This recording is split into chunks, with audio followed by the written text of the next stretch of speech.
चलिए स्टार्ट करते हैं।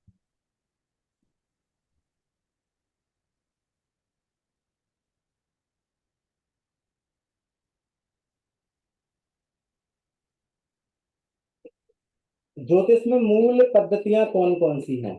ठीक। आप देखेंगे बेस्ड ऑन लाल किताब, नाड़ी, केपी, वैदिक, जैमिनी और पाराशरी। ठीक है, मैंने इतने सारे नाम लिखे हुए हैं।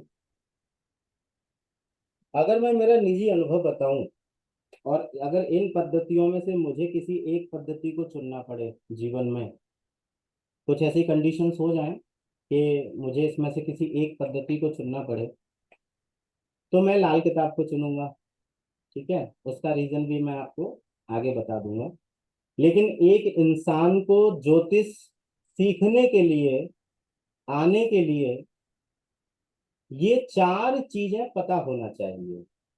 ठीक है, वो चीजें कौन कौन सी हैं?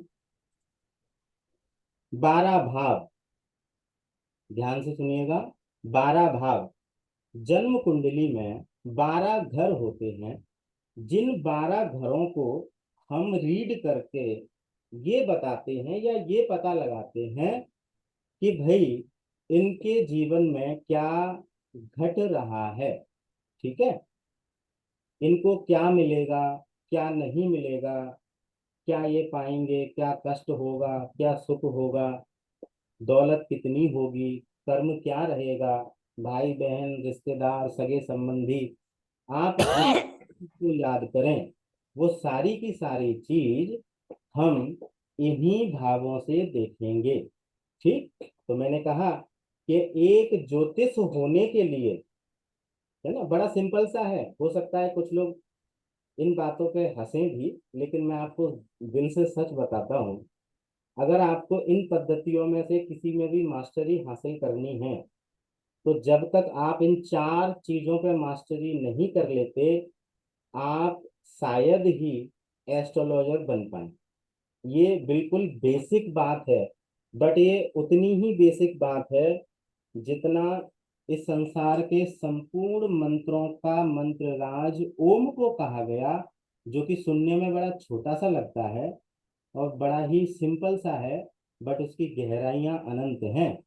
इसी प्रकार से किसी भी इनमें से किसी भी विद्या या संपूर्ण ज्योतिष को सीखने के लिए आपको ये चार चीजें पता होना चाहिए। पहला है भाव। भाव क्यों? काल पुरुष कुंडली, काल पुरुष ज्योतिष, जो मैंने कहा कि वेदों का एस्ट्रोलॉजी है, वेदों की वैदिक ज्योतिष है, उसमें सबसे पहले काल पुरुष की रचना की जाती है। क्यों? ताकि हम ये जान सकें कि काल पुरुष में 12 भावों को जो डिवीजन किया गया है, उन भावों से हम क्या क्या देखते हैं, हम जीवन के किन 12 आयामों को देखेंगे, तो वो केवल 12 भाव ही बता सकते हैं। ठीक। अब 12 भाव होते हैं। कुंडली, कुंडली के 360 डिग्री होगी, तो उसको 12 से डिवीजन करेंगे।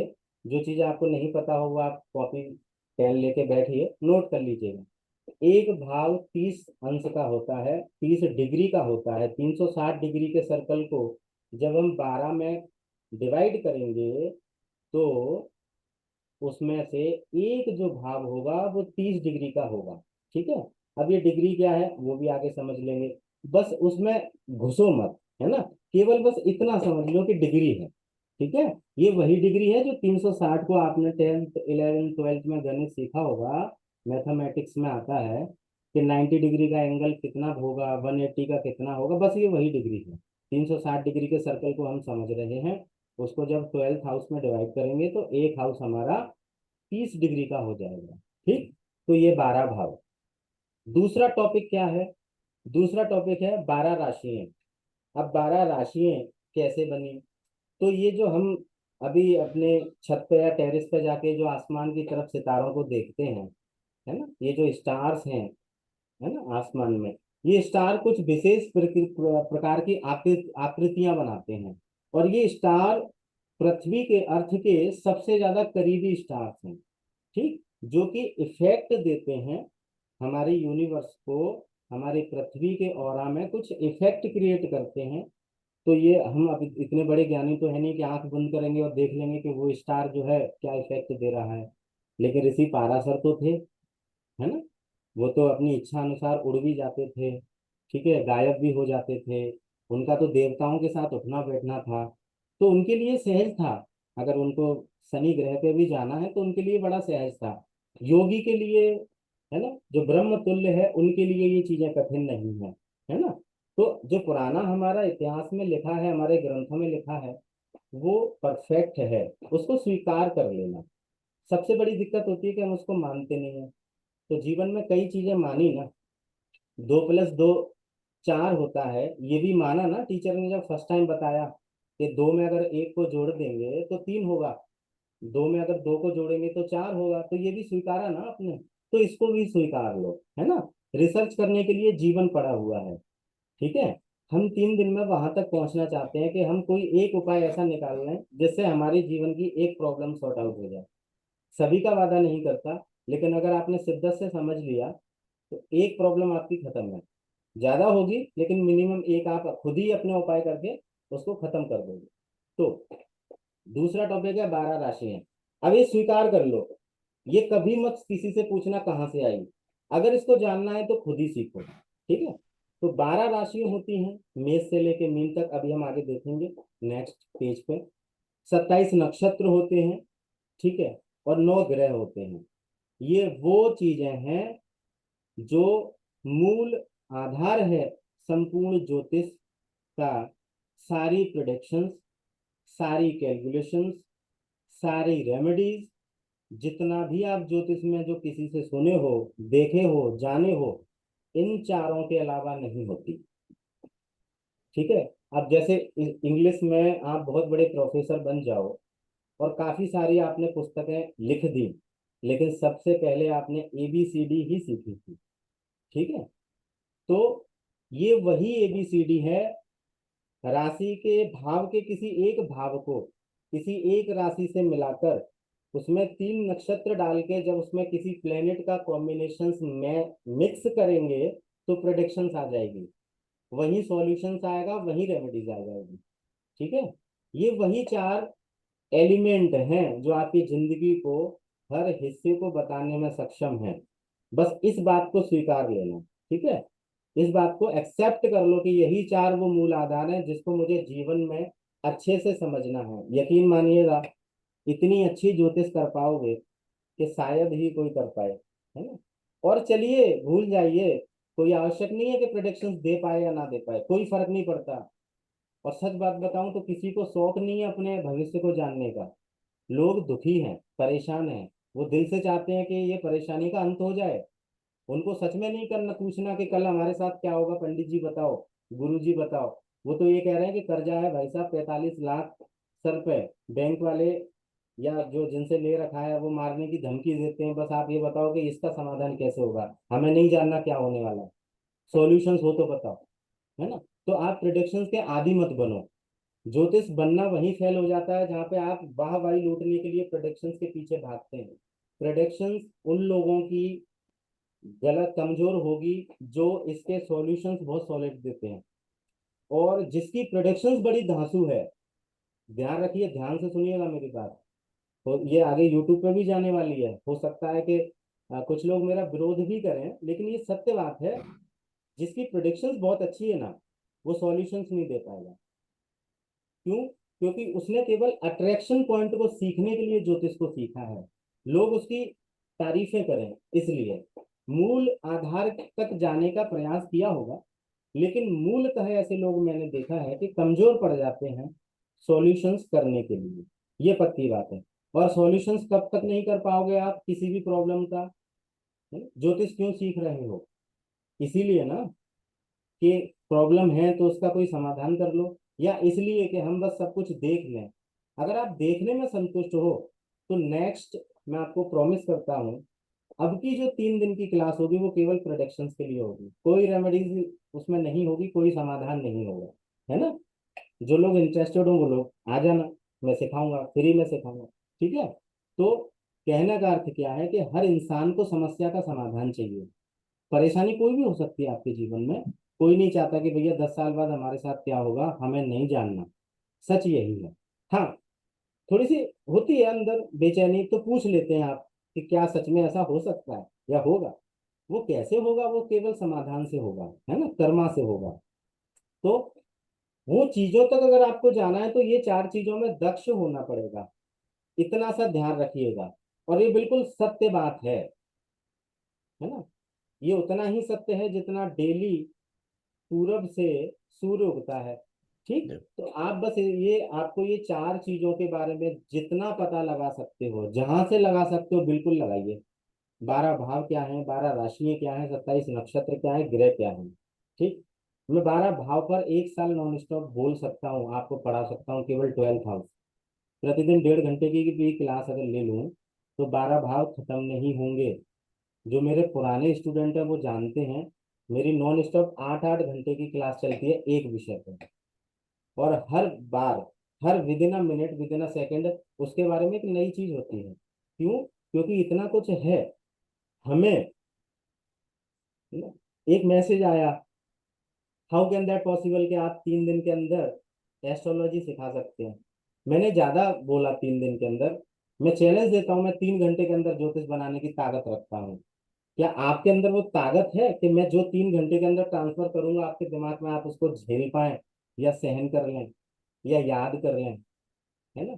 तो अगर आप ऐसा कर सकते हैं कि मैं जो भी पढ़ाऊँ 3 घंटे में, वो आप, अगर मैं चौथे घंटे पूछूं तो आप प्लीज बता देना, है ना। मैं दावा सच में करता हूँ, मैं 3 दिन 72 घंटे तो ज्यादा बोले।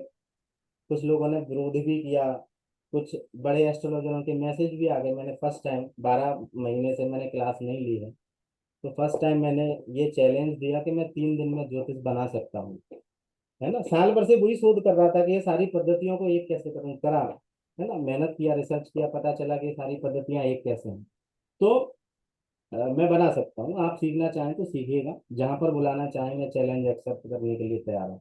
ठीक।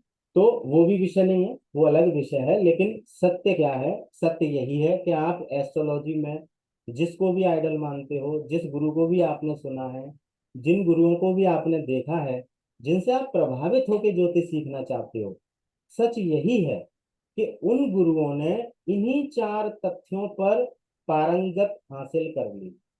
इन्हीं चार विषयों में पारंगत हैं वो। उनका हाथ आप इजीली नहीं पकड़ पाओगे। तो ये चार विषय जब तक आपको अच्छे से नहीं आएंगे, तब तक शायद ही आप बहुत अच्छी तरीके से ज्योतिष को डिकोड नहीं कर सकते। ज्योतिष एक विषय है, बहुत विशाल विषय है। 100 साल, 300 साल ले लेना, नहीं सीख पाओगे। 300 साल में आप ज्योतिष में ये नहीं कह सकते हो कि यस, है ना, मैं परफेक्ट हो चुका हूँ, आई एम ए एस्ट्रोलॉजर, है ना। ये गारंटी है, 3 साल, 300 साल तक आप नहीं कह सकते। और कुछ लोग हो सकता है कि बोले कि नहीं भाई, मैं तो बहुत अच्छा एस्ट्रोलॉजी में। तो प्रश्न मेरे और उत्तर आपके, है ना। हम वहां पर भी चर्चा करेंगे, लेकिन बस इसको स्वीकार कर लो, है ना, कि ये चार वो विषय हैं जिनको हमने अच्छे से समझ लिया तो हम बहुत अच्छे एस्ट्रोलॉजर बन जाएंगे। ठीक है। चलिए नेक्स्ट पेज का देखिए, इसमें से पहला विषय ले रहा हूं मैं, 12 भाव, है ना। 12 भाव क्यों? सबसे पहले क्या है? ठीक, यहीं पे कॉन्सेप्ट समझना। ये जो चार नंबर डले हुए हैं, जैसे कि आगे चार टॉपिक लिखे हैं, ये सीक्वेंस है। ठीक है। सबसे पहले ग्रह नहीं आए। सबसे पहले ज्योतिष में जिस चीज का अध्ययन किया जाता है वो है भाव। ठीक, फिर उसमें राशियां, फिर नक्षत्र, फिर ग्रह। चलिए सबसे पहले भावों पे आते हैं।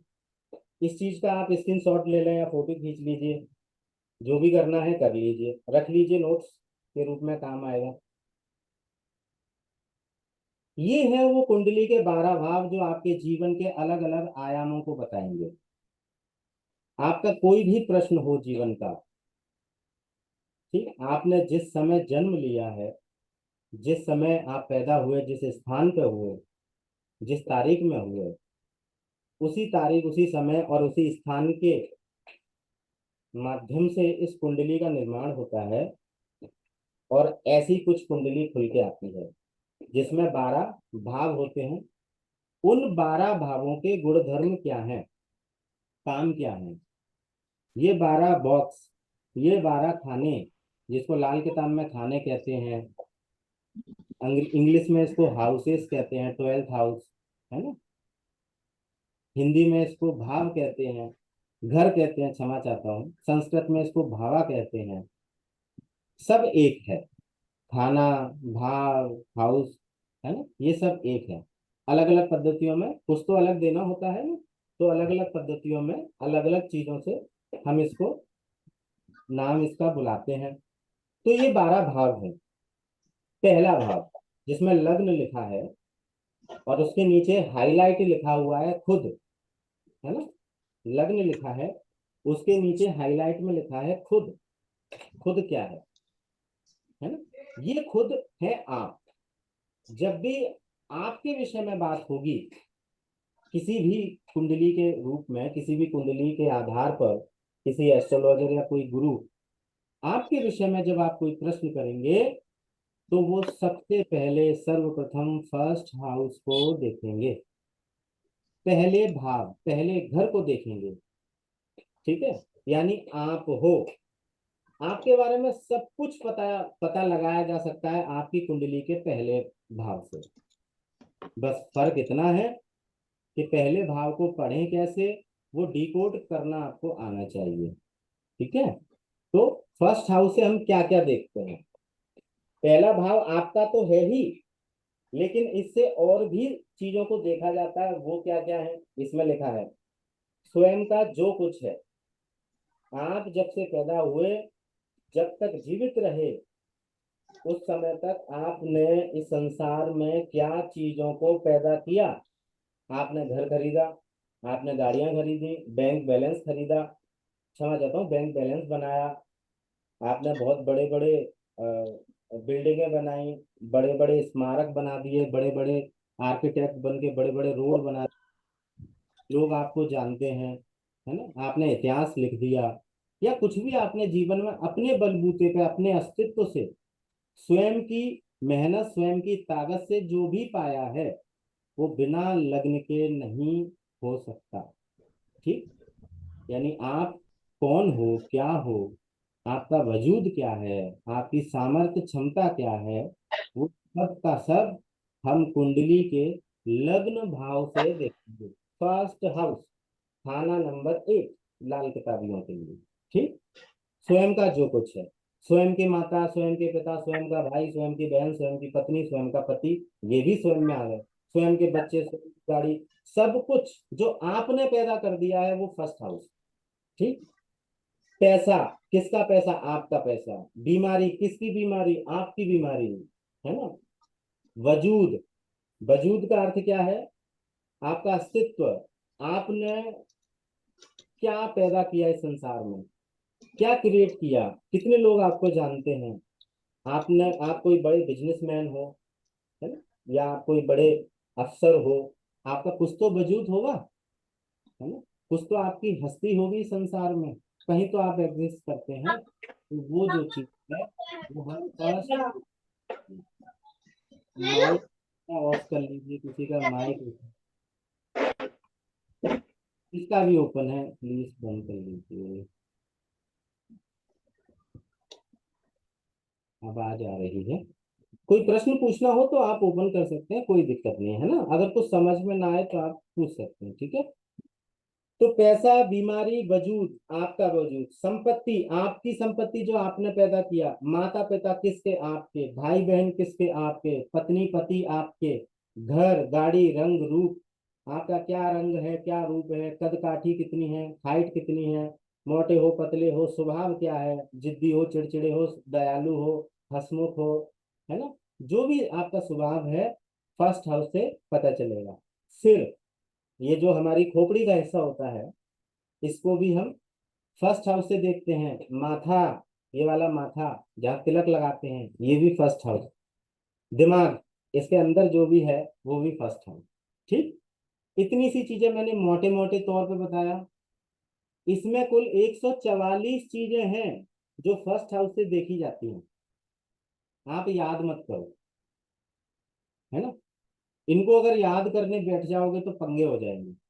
ठीक, अब आपको इस भाव को याद कैसे करना है, कि मैंने जो भी पैदा किया है, या मेरी वजह से जो चीज इस संसार में आई है, वो कुछ भी हो सकता है। वही कुंडली का पहला घर है। बस इस तरीके से आप याद करेंगे, मैं जैसा हूं जो हूं, है ना, वो मैं कुंडली का फर्स्ट हाउस हूँ। तो अगर कोई व्यक्ति बोले आपके पास आके कि सर कुछ मेरे बारे में बताइए, तो आपको कुछ नहीं करना, डायरेक्ट फर्स्ट हाउस पे जाना है। ठीक, हमारे कुंडली लगा के एग्जांपल भी लेंगे। फर्स्ट हाउस पे जाना है, पहले उसको समझने की कोशिश करना है ना। उसमें राशियां कौन सी हैं, ग्रह कौन से बैठे हैं, किन ग्रहों की दृष्टियां हैं, ठीक है। तो वो आपको समझना है, फिर उनको डिकोड करेंगे तो आपको समझ आएगा। सेकंड हाउस, दूसरा घर क्या है, धर्म स्थान जिसको हम कहते हैं।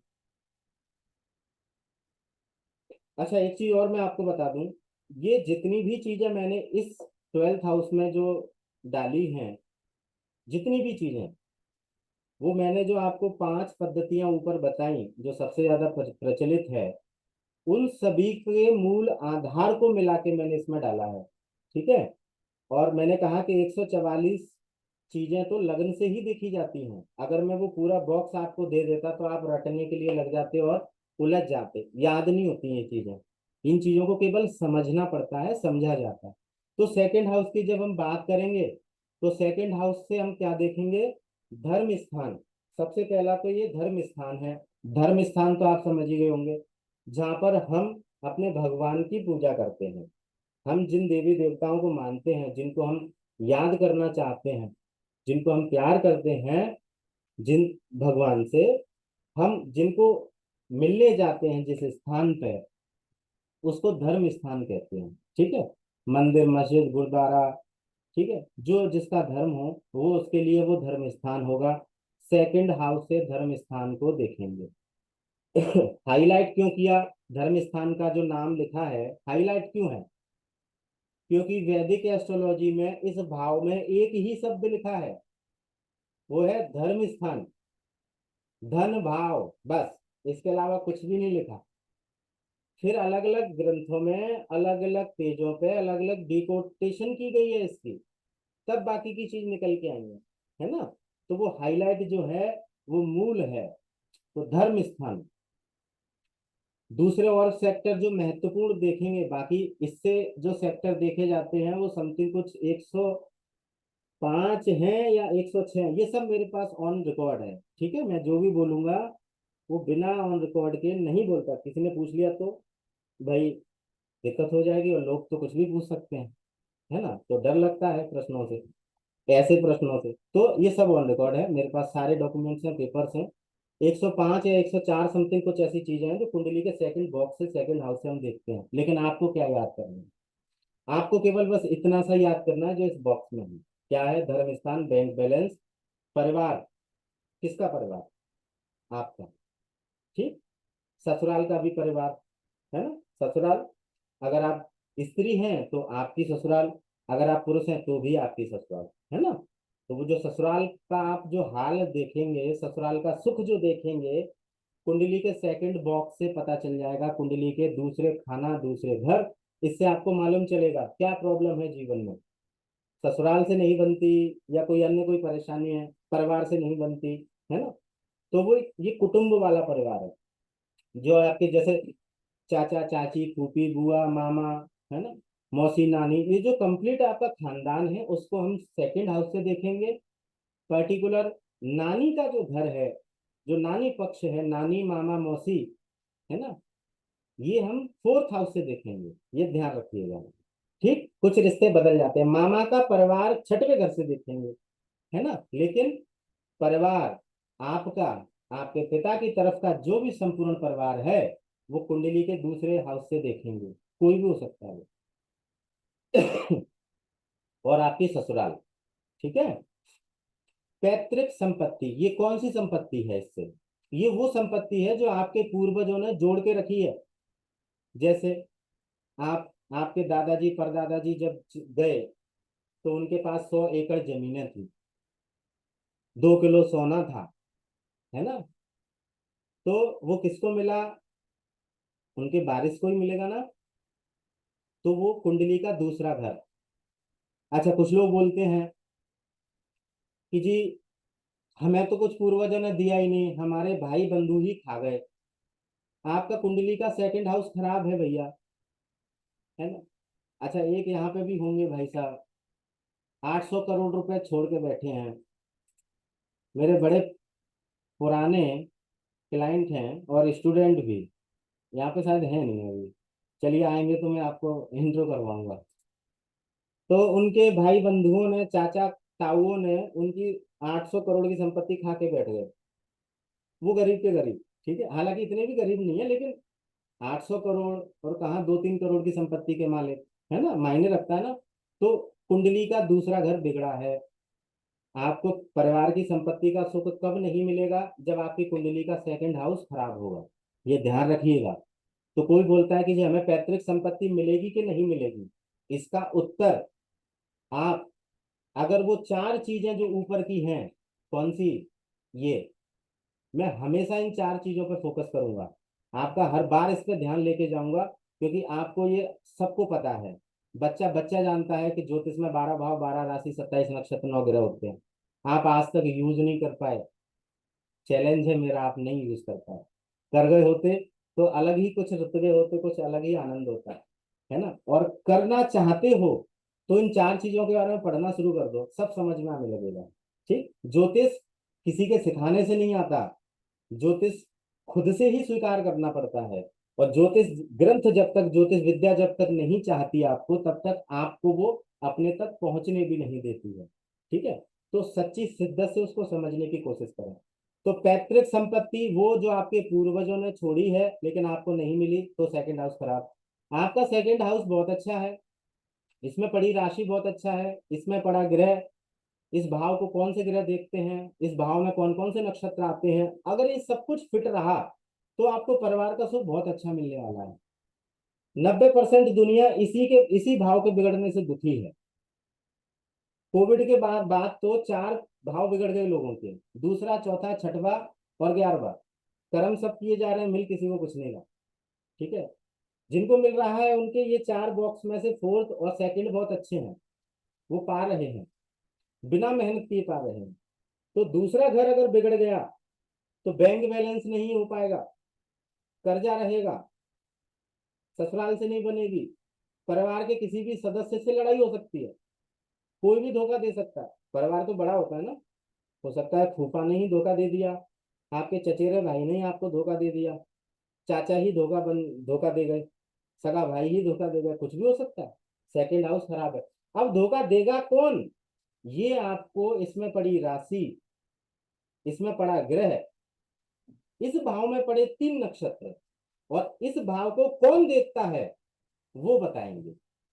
ठीक है, ये टेक्निक है, बहुत प्यारी है, समझ गए? मैंने कहा 3 दिन में समझा सकता हूं, लेकिन आप समझ जाना, 3 दिन के अंदर अगर इसको पकड़ सकते हो तो पकड़ लेना, पूरी बेसिक सिखाने वाला हूं मैं, है ना। और वो कॉमन चीज जो आज तक आप सब पढ़ चुके हो, लेकिन आपने कभी उस पर फोकस करने की कोशिश नहीं की, क्यों? क्योंकि और चाहिए और चाहिए और चाहिए, ज्यादा बड़ी चीज के चक्कर में आप मूल चीज को छोड़ जाते। तो ये वो बॉक्स है जो आपकी इन चीजों को बताएगा। ठीक, इसमें बहुत सारी चीजें हैं, वाणी है, आप कैसा बोलते हो, कैसा एक्सप्लेन करते हो, शब्दों के उच्चारण कैसे हैं, आप अगर तुतलाते भी हो, जैसे कई लोग होते हैं ना जिनके कुछ लेटर्स दबे होते हैं, जो तुतला के बोलते हैं, सेकंड बॉक्स खराब है, सेकंड हाउस का नेगेटिव प्रभाव है। तो हम सेकंड बॉक्स को हील करने की कोशिश करेंगे रेमेडीज, उपायों द्वारा। ठीक है, वो आगे पता चलेगा। तो समझ गए ना, मुख का भाव है, मुंह से संबंधित कोई भी रोग, दांत में कीड़े लग गए, जुबान में कुछ हो गया, टॉन्सिल्स हो गए या खांसी ही हो गई, सेकंड हाउस खराब है ना। क्यों?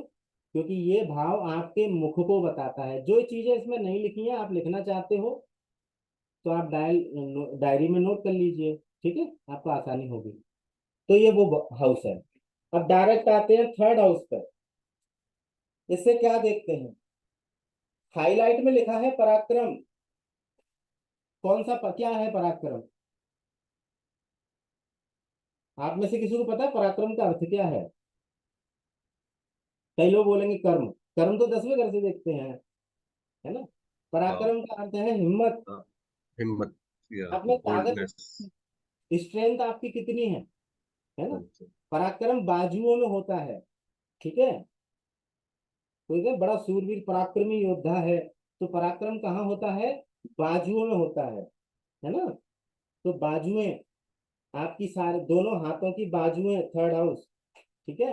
हम एक शरीर की भी रचना कर रहे हैं इस बॉक्स को समझने के लिए। अच्छा, दोनों हाथ, कंधे से लेके ये पूरे दोनों हाथ कलाई उंगलियों तक, ये थर्ड हाउस से देखेंगे, ठीक। पराक्रम, आपके द्वारा किया हुआ साहस, ताकत, प्रयास और कर्म, लेकिन पराक्रम वाला, ठीक, ये सब थर्ड हाउस है।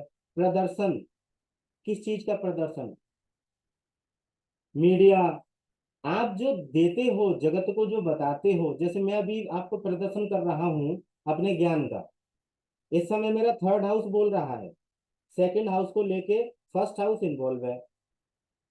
फर्स्ट हाउस क्यों?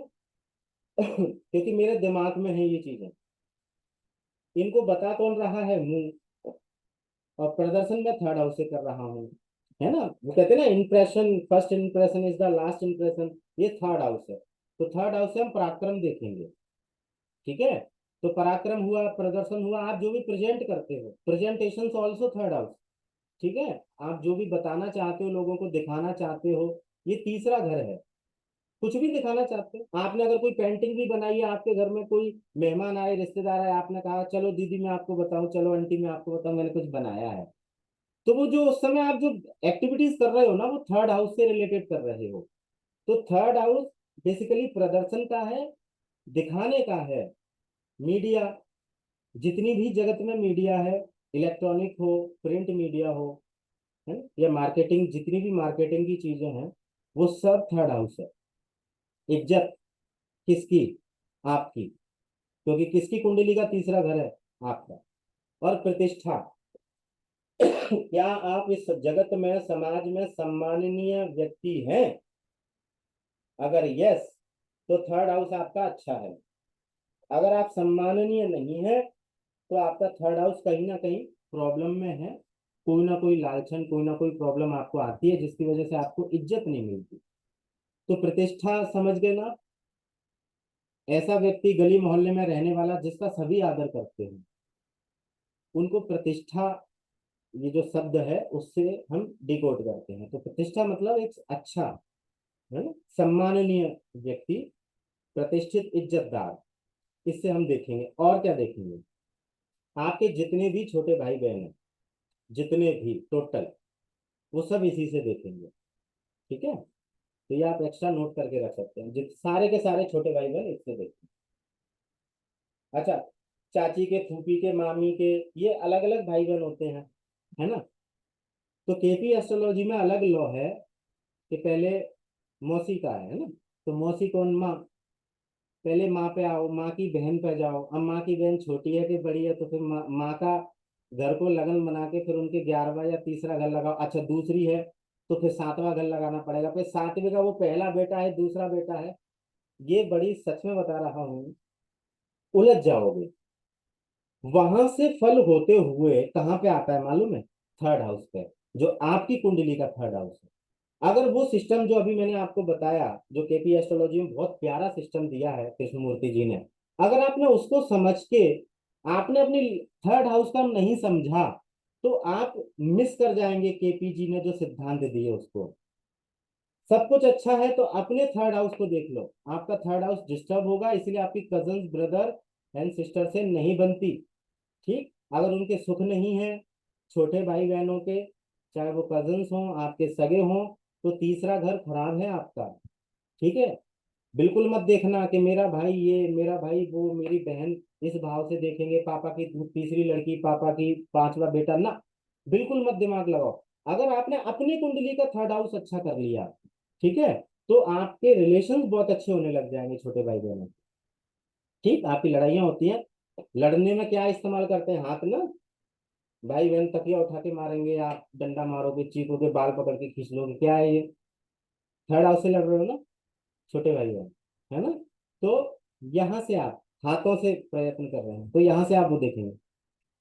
फोर्थ हाउस, फोर्थ हाउस है किस चीज का, सुख का।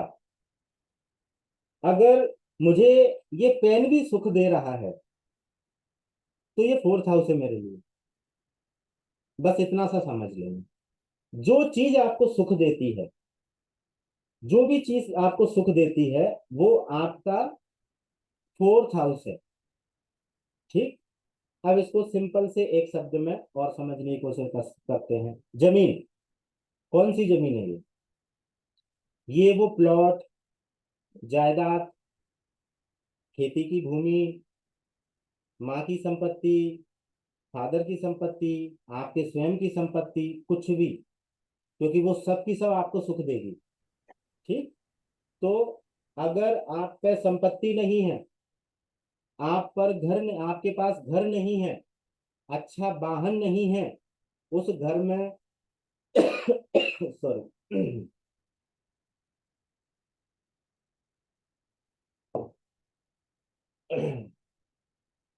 उस घर में सुख सुविधाओं के साधन नहीं है, अच्छा एसी होना चाहिए, अच्छा फ्रिज होना चाहिए, अच्छा पंखा होना चाहिए, अच्छा बेड होना चाहिए, अच्छी कार होनी चाहिए, अच्छी ज्वेलरी होनी चाहिए, अगर वो कुछ भी नहीं है, तो आपका कौन सा हाउस पीड़ित है? Fourth house. माँ ने बचपन से दुख ही झेले, नानी ने दुख झेले, मौसी ने दुख झेले, हो सकता है इन तीनों में तीनों ने ही झेले हो, किसी एक ने झेले हो, फोर्थ हाउस खराब है आपका। ठीक। आपके पास प्लॉट तक नहीं है, चौथा घर खराब। जिन बच्चों की प्रारंभिक शिक्षा खराब हो जाती है, जो बच्चे 11th 12th 10th स्टैंडर्ड में आके बिगड़ने लगते हैं, माता पिता इस बात से दुखी हैं कि ये बच्चे क्या करेंगे जीवन में, फोर्थ हाउस खराब है। जो बच्चे 10th में फेल हो गए, 12th में फेल हो गए, 11th में फेल हो गए, कौन सा गया घर? कुंडली का फोर्थ हाउस। ये आपकी वो शिक्षा को रिप्रेजेंट करता है जो आपको आप में ठहराती है। आप एक्चुअल इंसान बनते हो फोर्थ हाउस से। क्यों? क्योंकि पहली शिक्षा माँ देती है। ठीक। पहला जो आप जीवन में चीजों को सीखते हो, वो सर्वप्रथम अपने घर से सीखते हो, इसीलिए इसको प्रारंभिक शिक्षा कहा गया। तो अगर बच्चे बचपन से ही बिगड़ गए, उनकी कुंडली का चौथा घर खराब है। क्यों? क्योंकि आपकी बात ही नहीं मान रहे, यानी माँ बाप की बात नहीं मानते। ठीक है। तो पांचवें घर को ठीक करने लगे हो, रिजल्ट नहीं आएगा। बच्चे की कुंडली का फोर्थ हाउस को ठीक करो। जब तक बच्चे की कुंडली का चौथा घर ठीक नहीं होगा, वो घर में उपद्रव करेगा, प्रॉब्लम्स क्रिएट करेगा, माता पिता को हेडेक देते ही रहेगा। है ना? तो जो भी बच्चे परेशान हैं, जो बच्चे प्रारंभिक शिक्षा को सही से ग्रहण नहीं करते, फेल हो जाते हैं, जिनकी बचपन में पढ़ाई छूट गई किसी भी कारण से, कई लोग मैंने ऐसे देखा है, जो लोग जिनके माता पिता वो 8 साल के थे, 6 साल के थे, माता पिता चले गए, है ना, गुजर गए, एक्सपायर हो गए, उनकी पढ़ाई छूट गई, पढ़ नहीं पाए, परिवार की जिम्मेदारी आ गई, तो छोटी सी उम्र से कमाने लग गए। कौन सा घर खराब है? Fourth house. सुख ही नहीं मिला ना, माता पिता का भी नहीं मिला, घर का भी नहीं मिला, है ना? तो कौन सा घर खराब है? Fourth house. अब छोटी उम्र में कमाने कौन जाता है भाई? जिसका घर नहीं है, जिसके पास गाड़ी नहीं है, जिसके पास ज्वेलरी नहीं है, दौलत नहीं है, वही तो जाएगा ना।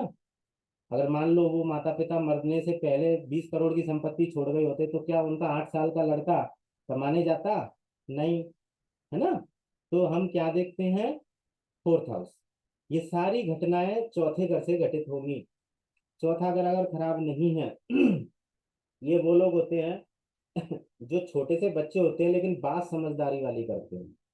तो ऐसे लोग जो छोटे से बच्चे होते हैं, और आपको बड़ा आश्चर्य होता है कि यार इस लेवल की बात कैसे कर लेता है ये बच्चा, उनका फोर्थ हाउस बड़ा स्ट्रांग है। ठीक।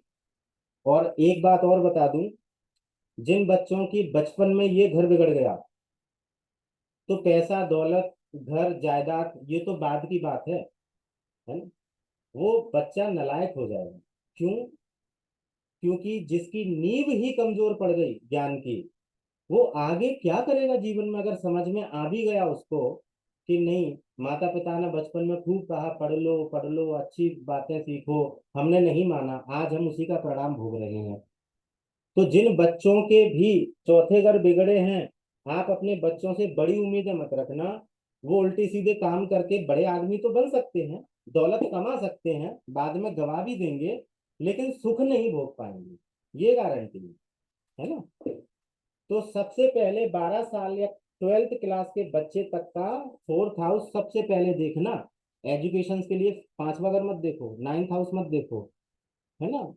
वो सब बाद की बात है। लेकिन जब बच्चे का विषय का बात आएगा, जब पेरेंट्स आपको बोलेंगे कि बेटा है जी 12th क्लास में इस साल क्या होगा, सबसे पहले 4th हाउस। क्यों? क्योंकि वही उनको चला रहा होता है। ठीक है। तो इन इस भाव से आपको पता चल जाएगा कि इसका एक्चुअल क्या होने वाला है।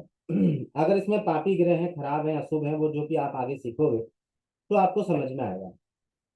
अब बात करते हैं 5वां घर। हाईलाइट ब्लैक कलर से लिखा है संतान।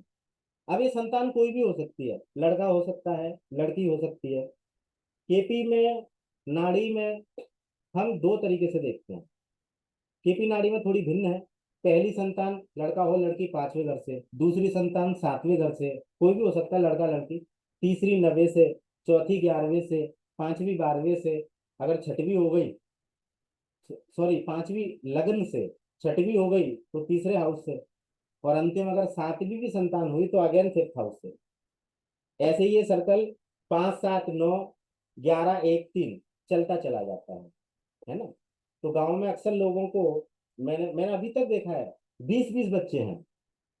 तो मैं यही कैलकुलेट कर रहा था उनके, एक ब्राह्मण परिवार था, कि किस भाव से किस संतान को देखूं मैं, तो उसी से डिकोड करने में लगा था। 19 बच्चे थे जी उनके। अब आप सोचो मैंने कुंडली को कितनी बार घुमाया होगा, पहला कौन दूसरा कौन तो मजे की बात यह है कि उनकी भी कुंडली थी।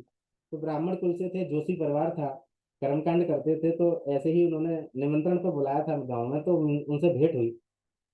तो बड़ी पूरी सेना है उनके घर पर, 20 बच्चे हैं उनके, और उनके भी काफी काफी बच्चे हैं।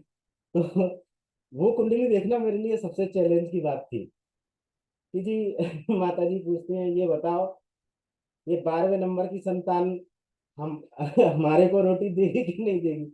मैंने कहा देखता हूँ, कुंडली घुमाने में ही बहुत टाइम लगता है भाई। तो कहने का अर्थ क्या है कि बड़ा इंटरेस्टिंग टॉपिक है, मजा आएगा। लेकिन ये ध्यान रखिए, संतान का प्रारंभिक ऊर्जा पैदा करने वाला भाव अगर बिगड़ गया तो पहली संतान 5, दूसरी 7, तीसरी 9 कोई काम की नहीं है ना। क्योंकि ये चेन कहाँ से स्टार्ट होगी, ये 5th हाउस से स्टार्ट होगी। अगर ये घर खराब हो गया तो पहली बात तो संतान ही नहीं होनी।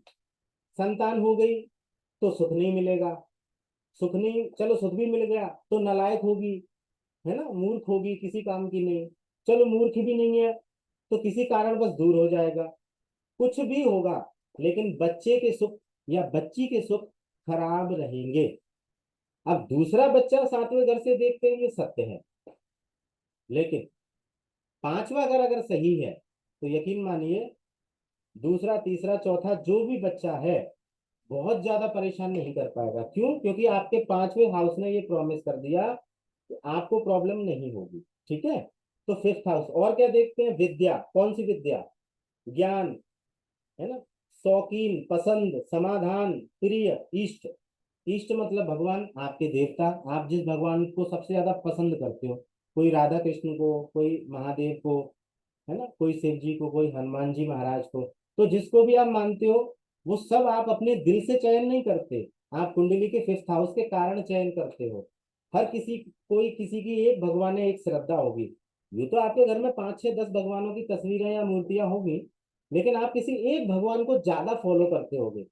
तो वो ज्यादा क्यों करते हो पता है? 5th हाउस के कारण। तो 5वां घर आपको बताता है कि आपके इष्ट कौन होना चाहिए जो आपकी जीवन में और उन्नति दें।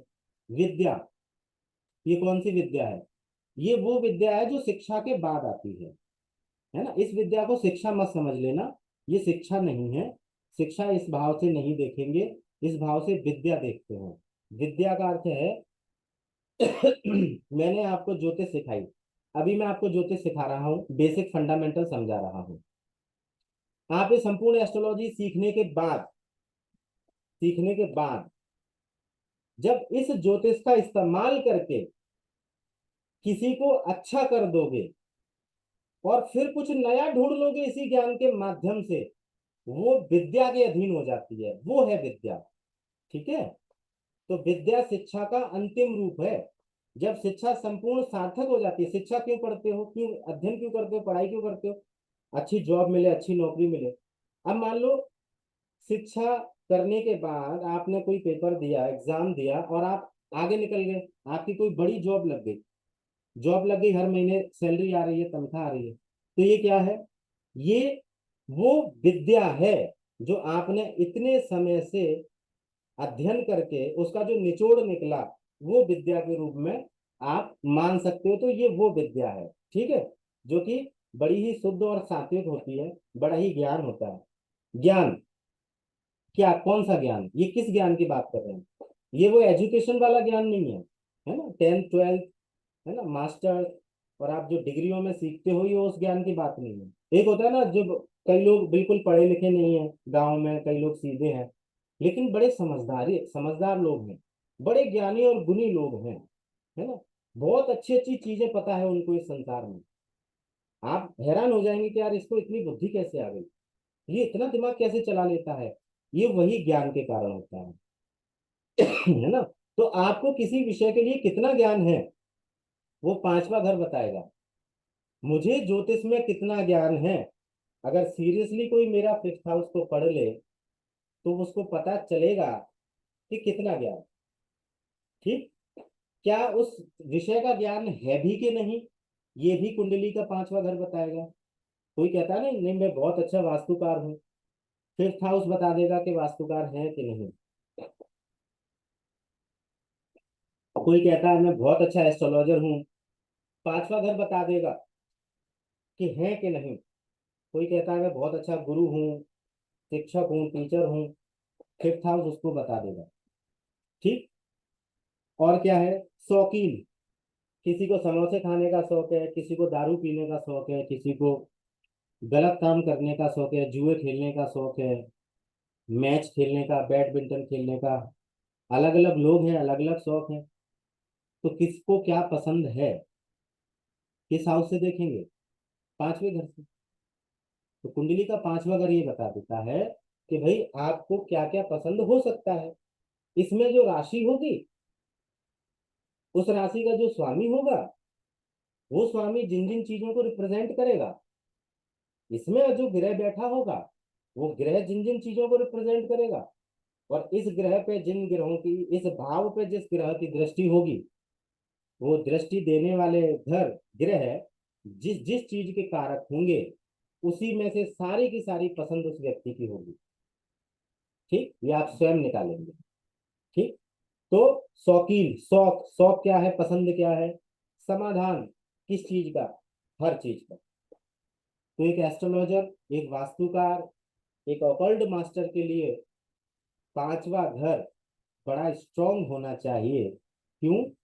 क्योंकि ये समाधान का भी है, ये सॉल्यूशंस का भाव है। जो आपके जीवन में चल रही या अन्य किसी इंसान के जीवन में चल रही प्रॉब्लम का समाधान देता है, कि समाधान क्या है। तो अगर आप सॉल्यूशंस नहीं कर पाते हो, या, और देखो 100% तो भगवान कोई नहीं है इस दुनिया में, ये सच बात है ना। लेकिन अगर 100 में से 80% लोग भी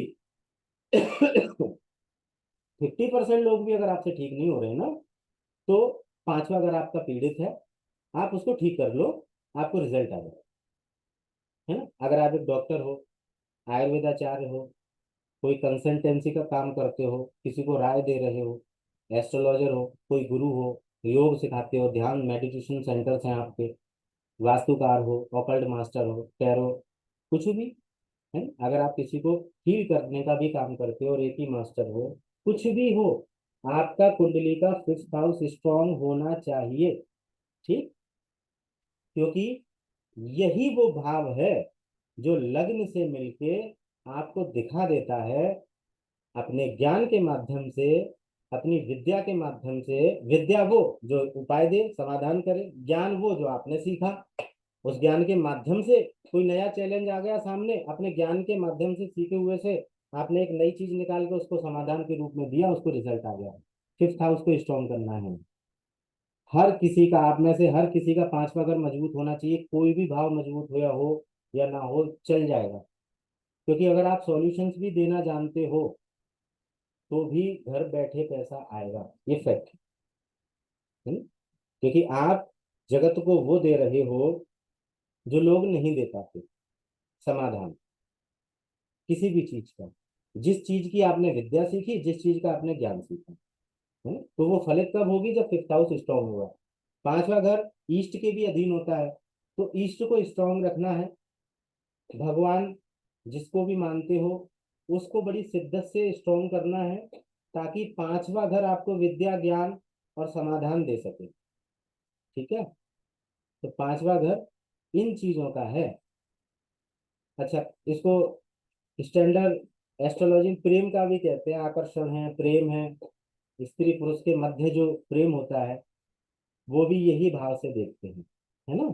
रिलेशनशिप, कितने रिलेशनशिप हैं, कितने टूट गए, है ना, वो सब इसी भाव से लेंगे। तो पांचवा घर प्रेम का भी है। छठवा घर रोग, कर्जा। अच्छा, रोग क्यों लिखा है इस पे, ये रिपु का भाव है। वैदिक एस्ट्रोलॉजी में इसको रिपु कहते हैं, है ना, रिपु। ठीक, उसको तीन चीजों में डिवाइड किया गया, कर्जा, रोग और शत्रु। ठीक, शत्रु कौन, कोई भी चीज।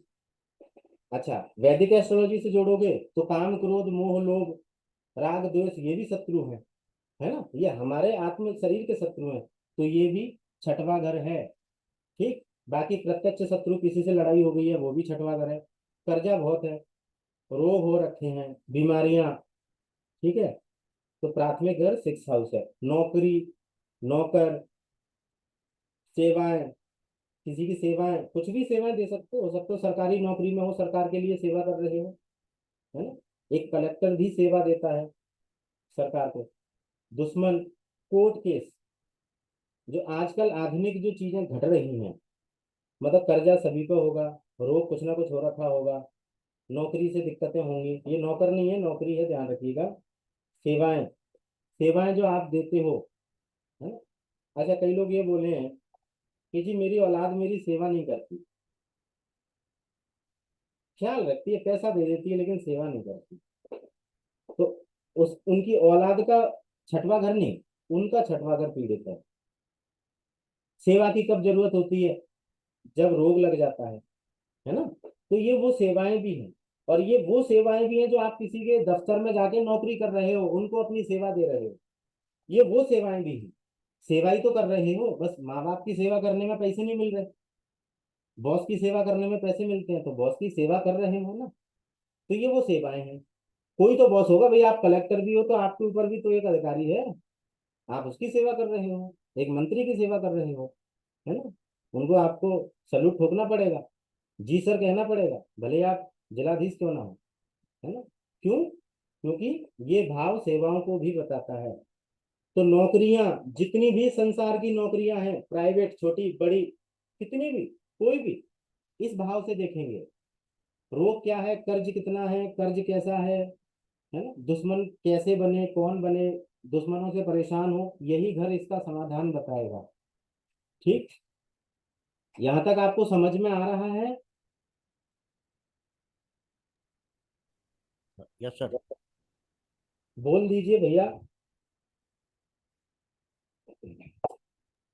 जी सर। हाँ, अगर कुछ डाउट हो तो आप प्लीज पूछ लेना। चुपचाप सुन रहे हो तो मैं भी घबरा गया कि भाई क्या हो गया, मेरी आवाज जा भी रही है कि नहीं जा रही। गुरुजी मुझे एक डाउट है इसमें। हाँ हाँ, बोलिए ना। मेरे को ये पूछना था, जैसे आपने ये बताया कि अगर हमारा सेकेंड हाउस खराब हो जाएगा तो बैंक बैलेंस, या अगर हमारा ससुराल से हमारी नहीं बनती, या परिवार का कोई हमारा दुश्मन हो सकता है, तो ये सब एट्रीब्यूट्स हैं इसके जो खराब हो रहे हैं। हम्म, तो अगर हमारा सेकेंड हाउस खराब होगा तो वो इन सब चीजों पे इम्पैक्ट डालेगा, या इनमें से किसी एक चीज को खराब करेगा? नहीं, बहुत अच्छा प्रश्न है आपका, और बहुत अच्छा आंसर मैं इसका दे देता हूँ एक शब्द में। ठीक, सेकंड हाउस इन चीजों का है। कब हाँ तक जी। है, जब तक इस घर में राशि नहीं है, नक्षत्र नहीं है और ग्रह नहीं है। अब आपने हाँ कहा जी। कि इतने सारे एट्रीब्यूट आपने बताए, ये किसको हिट करेगा? तो हाँ ये जी। बहन उसको हिट करेगा जो राशि इस भाव में होगी, जो 3 नक्षत्र उस राशि में होंगे, वो नक्षत्र जिन प्लेनेट के लॉर्ड हैं, और जो ग्रह इस ओके। भाव में बैठा होगा, वो ग्रह जिस रिश्तेदार से रिलेशंस बना लेगा, जैसे शनि है तो चाचा ताऊ, ठीक है, हम्म। मंगल है तो भाई, भाई बहन, रक्त से रिलेटेड, ठीक है, और मित्र ऑल्सो। मंगल है तो भूमि से संबंधित पैसा दौलत, ठीक है, शनि है तो शनि से संबंधित पैसा दौलत, शुक्र है तो लेडीज, शुक्र लेडीज ग्रह, चंद्र भी है हम्म। तो लेडीज हो सकती है, लेकिन माँ समान तो हो सकती है, सास से ना बने। समझ रहे हो ना आप?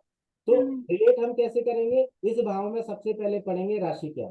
सबसे पहले कोई क्लाइंट बोले कि जी मैं परेशान हूँ, मेरे बैंक बैलेंस कुछ भी नहीं है, परिवार से बिल्कुल नहीं बनती, इनमें से कोई भी एक चीज बोल दे, पैतृक संपत्ति, परिवार, ससुराल, बैंक बैलेंस और धर्म हाँ जी। स्थान। अगर कोई ये बोले ना कि ये नास्तिक है, मैं नास्तिक हूं, मैं नहीं जान मानता भगवान को, सेकंड हाउस गया। अब क्यों नहीं मानता, इस बात का उत्तर हमें राशि, नक्षत्र, प्लेनेट, दृष्टियां और दशाएं देंगी। हमें ढूंढना है ना, अच्छा। कि कहाँ ठीक से है। हिट आ सकती है, वो हमें ढूंढना है।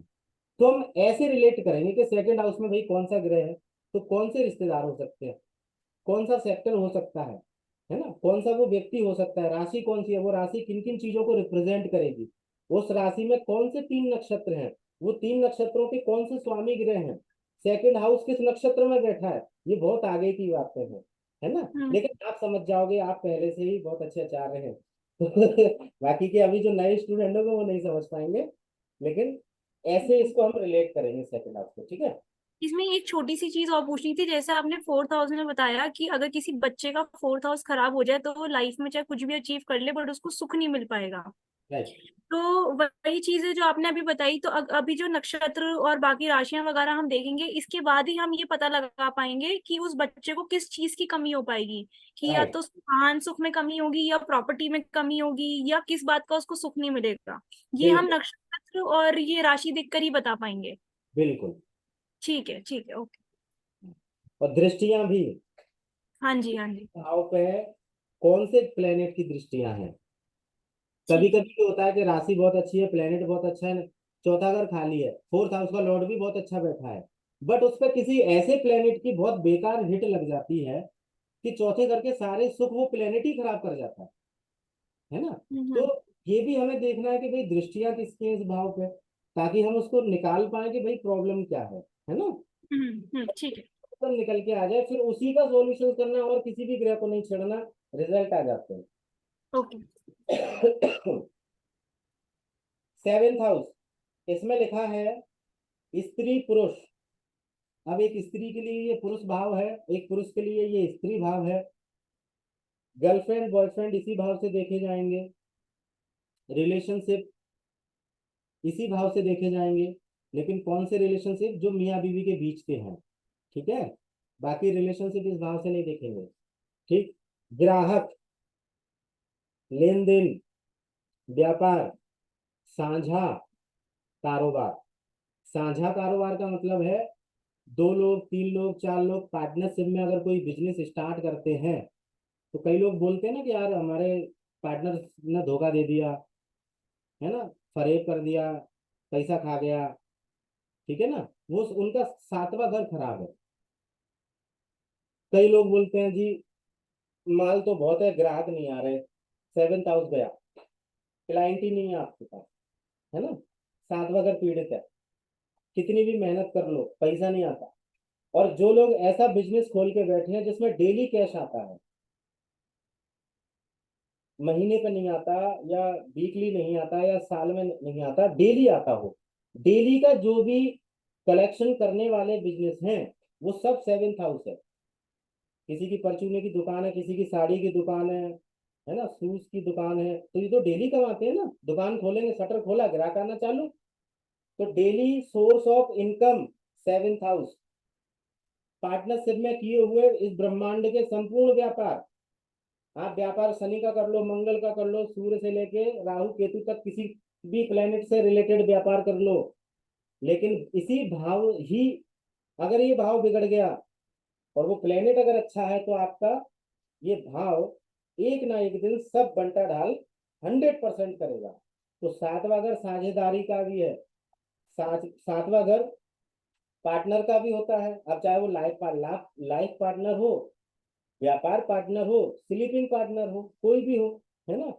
तो हम जो है रिलेशंस जो देखेंगे वो इस भाव से देखेंगे। ग्राहक लेन देन, पैसा लेन देन के जितने भी चीजें हैं, सारा लेन देन इसी भाव से देखेंगे, है ना। विवाह, शादी होगी कि नहीं होगी, क्यों नहीं हो रही, कब होगी, कैसे होगी, क्या होगी, जितनी भी झंझटें हैं, ठीक, वो इसी भाव से देखेंगे। अब अगर हम एडवांस एस्ट्रोलॉजी की तरफ जाएं, तो जब तक सात को अन्य दूसरे घर सपोर्ट नहीं करेंगे तब तक विवाह नहीं होगा। लेकिन आप यकीन मानिएगा, आप बस अपना सातवां घर हील कर लो, उपाय भी मैं दे दूंगा ये भावों को ठीक करने के, है ना। इस क्लास के तीसरे दिन अंत में आपको उपाय मिलेंगे। आपको 9 ग्रह के उपाय दूंगा, 12 भाव के उपाय दूंगा, जो कि इन 5-6 पद्धतियों से निचोड़ करके निकाला है और मेरे खुद के आजमाए हुए हैं। मैं कई सालों से उन उपायों को करा रहा हूँ लोगों को, और मैं खुद भी करता हूँ। एडवांस टेक्नोलॉजी वाले तो करता ही हूँ, बाकी ये बेसिक है, इसके बिना वो ठीक नहीं होगा। अगर मैंने किसी घर को बनाने से पहले उसकी फाउंडेशन नींव को मजबूत नहीं किया, तो बिल्डिंग है उसके ऊपर नहीं बना सकता मैं, ठीक है। तो ये वो बेस है, अगर इसको आपने हील नहीं किया तो आपको कोई उपाय काम ही नहीं करेगा, है ना। तो वो तरीका आपको इसके जो उपाय दूंगा तब समझ में आएगा। तो इतनी सारी चीज, शादी क्यों नहीं हो रही है, कहाँ गया सातवें का स्वामी, सातवें घर में कौन बैठा हुआ है, सातवें घर पे किसकी दृष्टि है, 7-6-11 कब लगा, 7-11 कब लगाएगा, 2-7-11, कुछ मत दिमाग में ही मत लाना। डायरेक्ट सातवें घर को ठीक करो, डायरेक्ट उपाय आपको आगे मिलेंगे।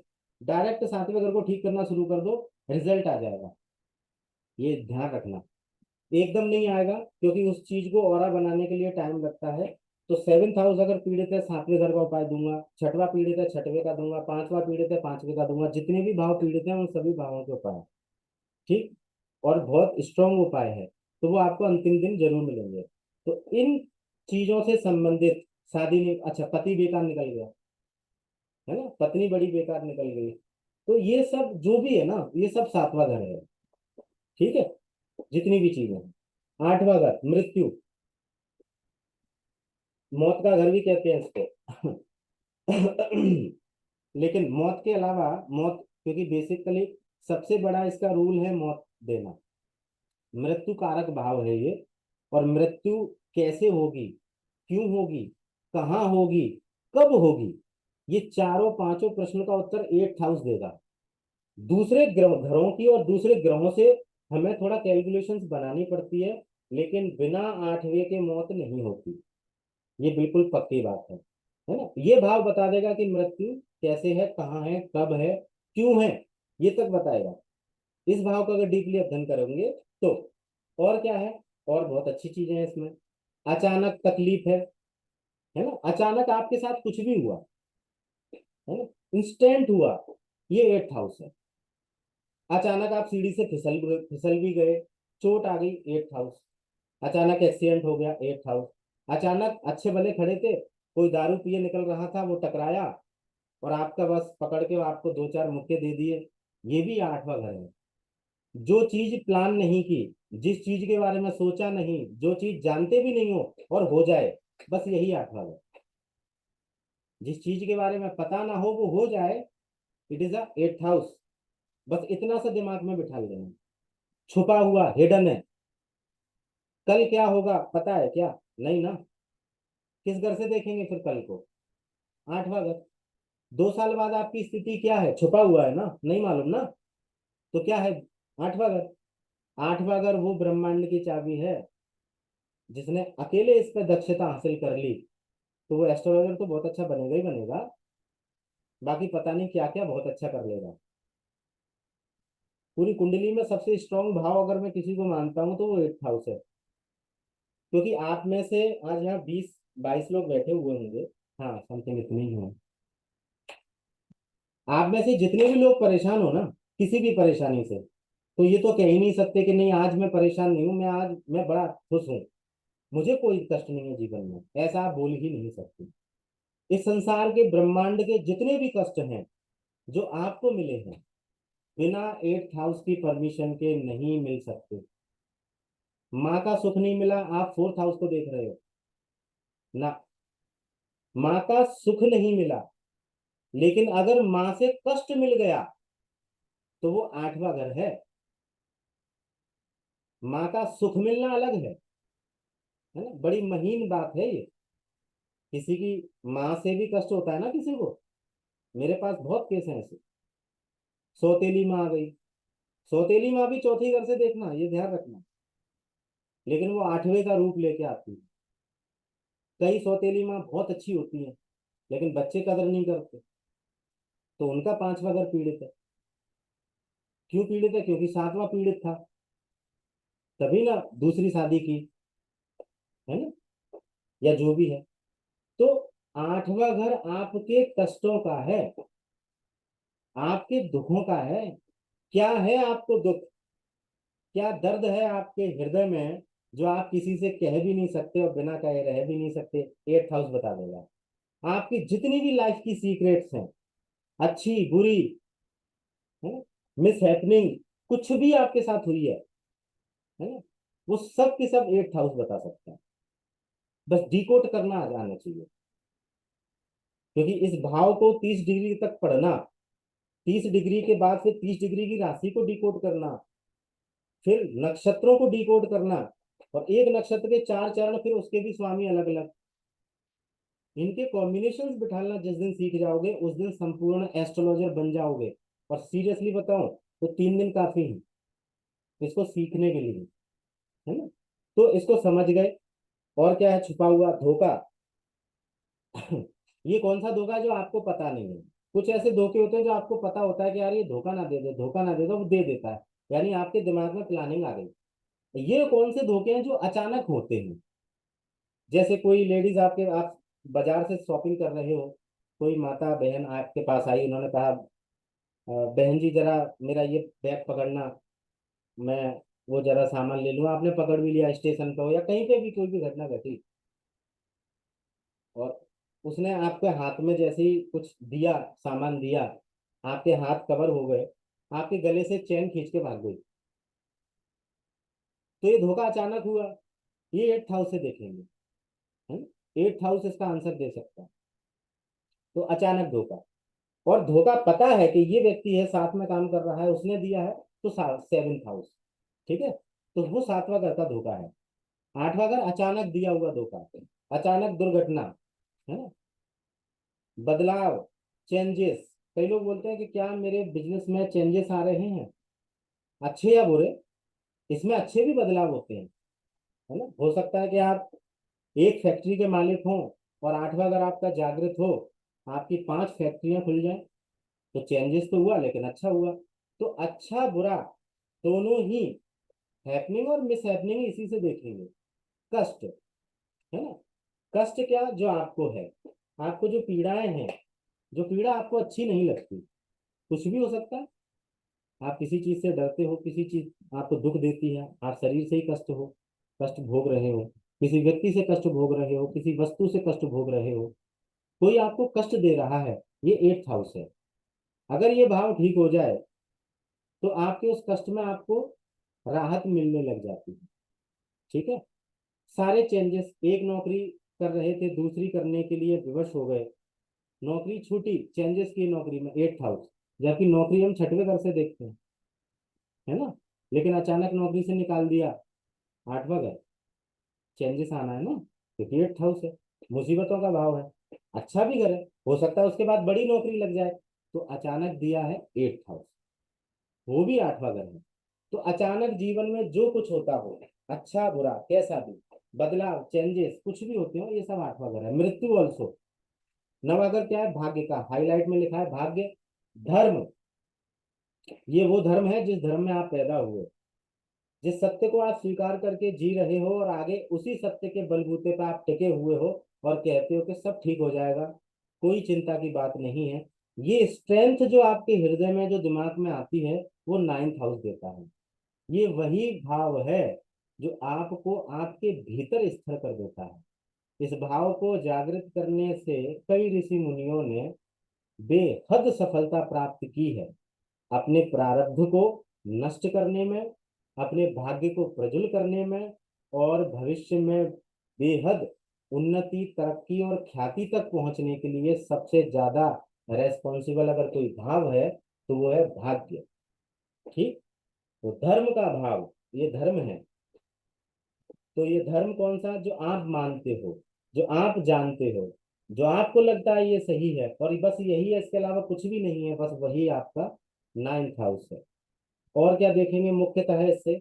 बहुत सारी डिटेलिंग है इससे भी, इससे भी काफी किस्म की चीजें देखी जाती हैं, लेकिन ये मुख्यतः आप पे प्रभावित करती हैं, आपको जो सबसे ज्यादा उच्च शिक्षा।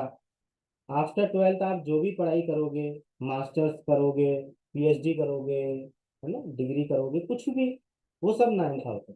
कई लोग बोलते हैं 12th तक तो बड़ा टॉप रहा हमारा बालक, और 12th के बाद प्रॉब्लम आ गई, कॉलेज उसके ठीक नहीं जा रहे हैं, एग्जाम नहीं दे पाता, बीमार हो जाता है, फेल हो रहा है, नालायक हो गया, संगति खराब हो गई, पढ़ाई कर ही नहीं रहा है, डिग्रियां हो ही नहीं रही हैं। 9th हाउस, 9th हाउस खराब है।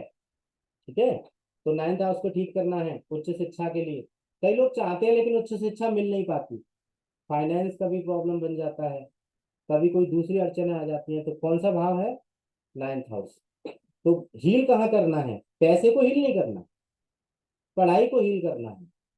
ठीक। क्योंकि अगर भाग्य प्रबल रहेगा तो पैसा तो उस पढ़ाई के लिए, उस इवेंट के लिए आ ही जाना है, क्योंकि अगर वो इवेंट घटना है आपके जीवन में, अगर आप उसको ठीक करते हो अपने कर्मा से, अपने प्रयत्नों से, अपने दान धर्म पुण्यों से, तो वो तो वैसे भी ठीक होना ही है ना। क्योंकि अगर आप प्रारब्ध में कुछ लेके आए हो, तो कर्म करने का भी तो अधिकार उसी परमात्मा ने दिया है ना। तो आप कर्म करके उस प्रारब्ध के पाप को कम कर सकते हो, है ना, प्रभाव को हटा सकते हो, करिए मेहनत। तो ये, अब 10th हाउस कर्म का, क्या कर्म करोगे, कैसा करोगे, कहाँ जाओ, कैसे करो कि तरक्की पालो, है ना, उन्नति पालो। कौन से कर्मों से आपको हानि हो जाएगी? बुरे करोगे तो जेल जाओगे, मुसीबतें आएंगी, दुश्मनी होगी, समाज में इज्जत नहीं बना पाओगे। अच्छे करोगे तो उच्च कोटि पे जाओगे। अच्छा बुरा कुछ भी नहीं है संसार में। आप बुरे लोगों के साथ में बैठने लग जाओ, बुरे कर्म करो तो वो उनके लिए अच्छे हैं। आप अच्छे लोगों के साथ में बैठने उठने लगो, उनके लिए अच्छे कर्म करो तो उनके लिए वो अच्छे हैं। आप बुरे करोगे तो वो आपको बुरा कहेंगे। तो अच्छा वही जो सामने वाले को पसंद हो, और बुरा वही जो सामने वाले को ना पसंद हो, है ना। तो हम इसमें रेशो देखते हैं कि ज्यादातर लोग किस मेंटेलिटी के हैं। तो कर्म वही है जो आपकी सबसे ज्यादा मेंटेलिटी है। आप जो सोच रखते हो, जो आप चाहते हो सच में करना, वो आपके अंदर से जो पैदा हुआ है भाव, वही कर्म है। जिस भाव में आप स्थिर रह के अपने जीवन को ठीक करने का काम करोगे, वही कर्म है। ठीक। तो ये वो कर्म है जो आपको अच्छा लगता है।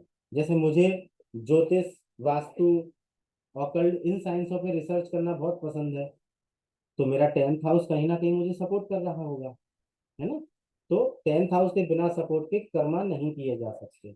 ये अगर खराब हो जाए तो कहते हैं कि 4 रोटी की इंसान मेहनत करता है, 2 रोटी मुश्किल से मिलती हैं, और उसमें से 1 रोटी कोई और छीन लेता है ना।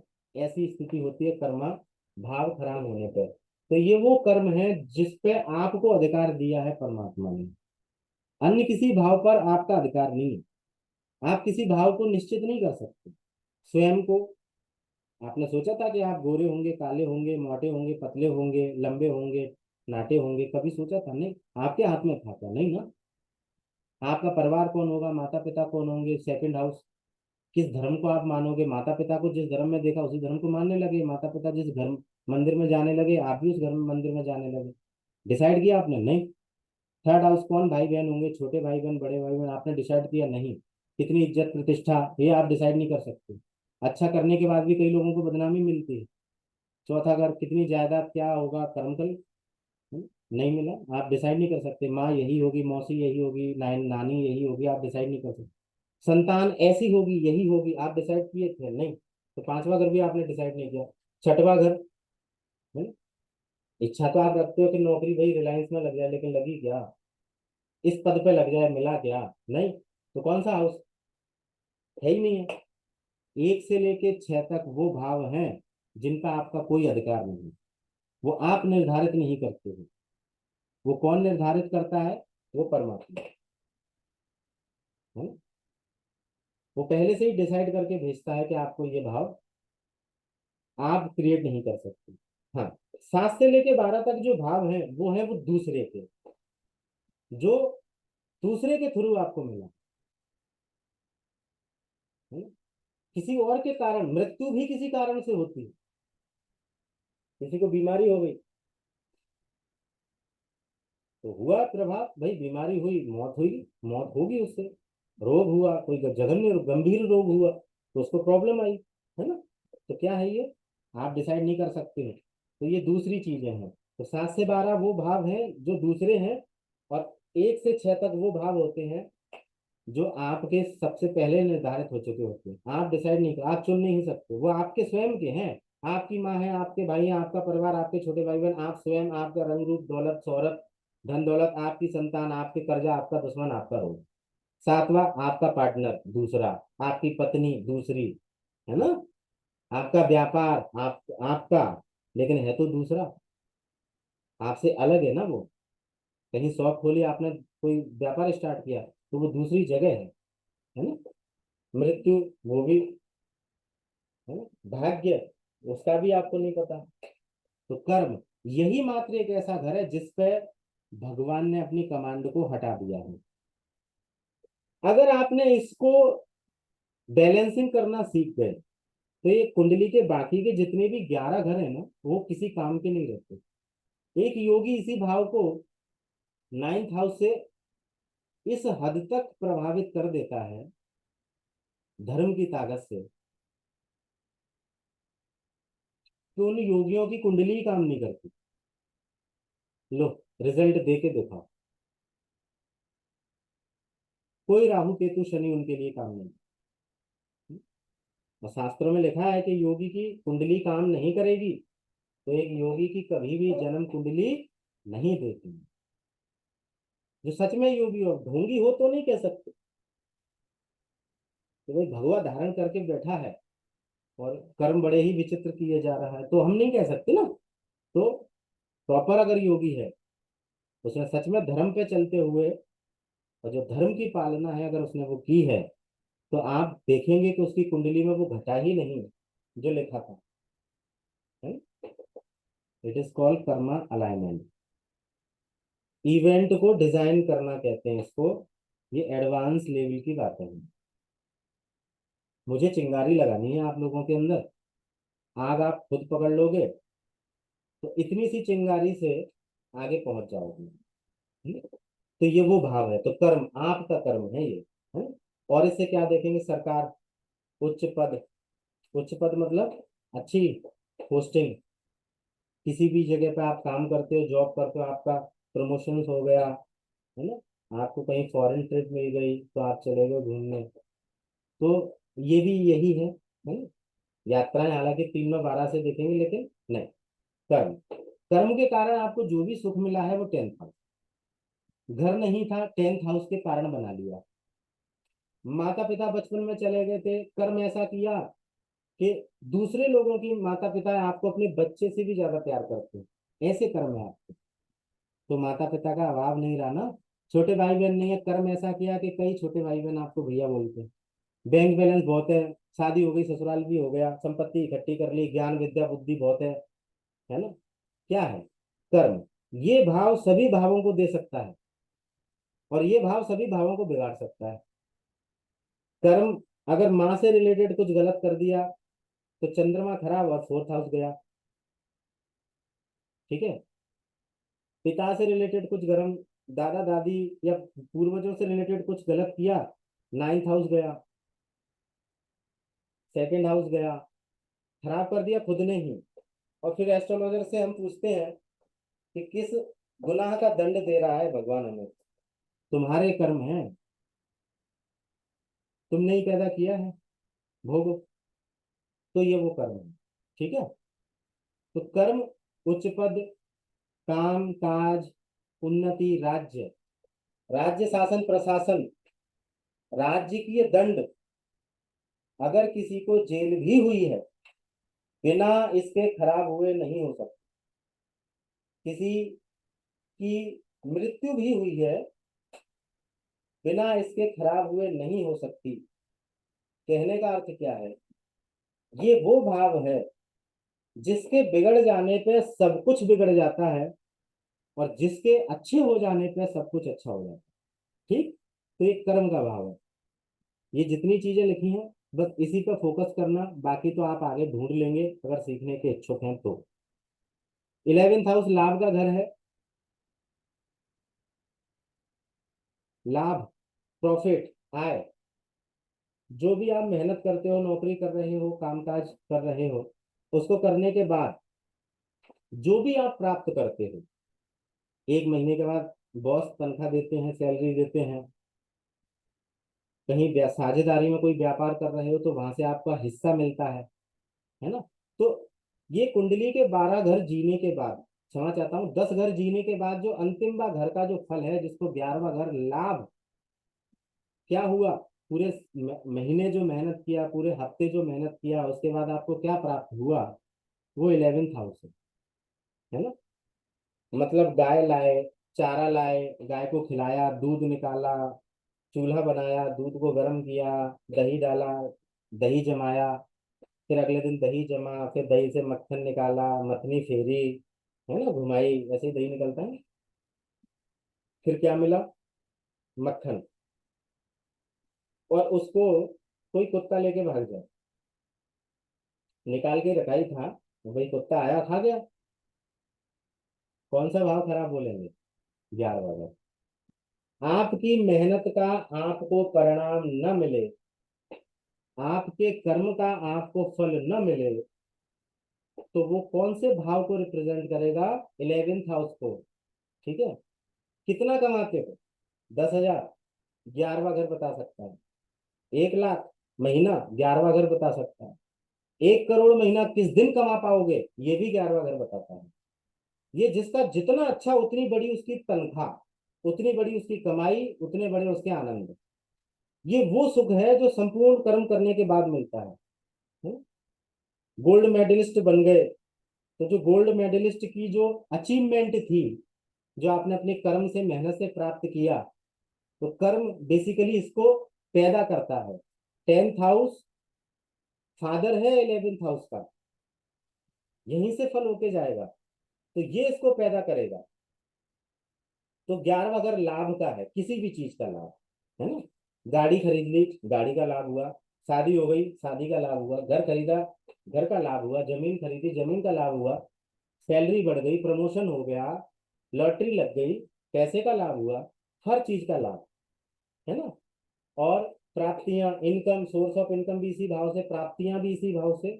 संतुष्टि, कोई कहता नहीं जी हम तो बड़े संतुष्ट हैं, बस भगवान जो है दाल रोटी देते रहे, ऐसे लोगों का ये घर स्थिर हो चुका होता है, शिथिल हो चुका होता है। कई लोग इतने भूखे होते हैं ना पैसे के, पैसा पैसा पैसा, उनका ये घर बड़ा ही एक्टिव है, लेकिन 10th हाउस कमजोर होने के कारण वो चिल्लाते तो रहते हैं पैसा पैसा, लेकिन प्राप्तियां कुछ नहीं होती।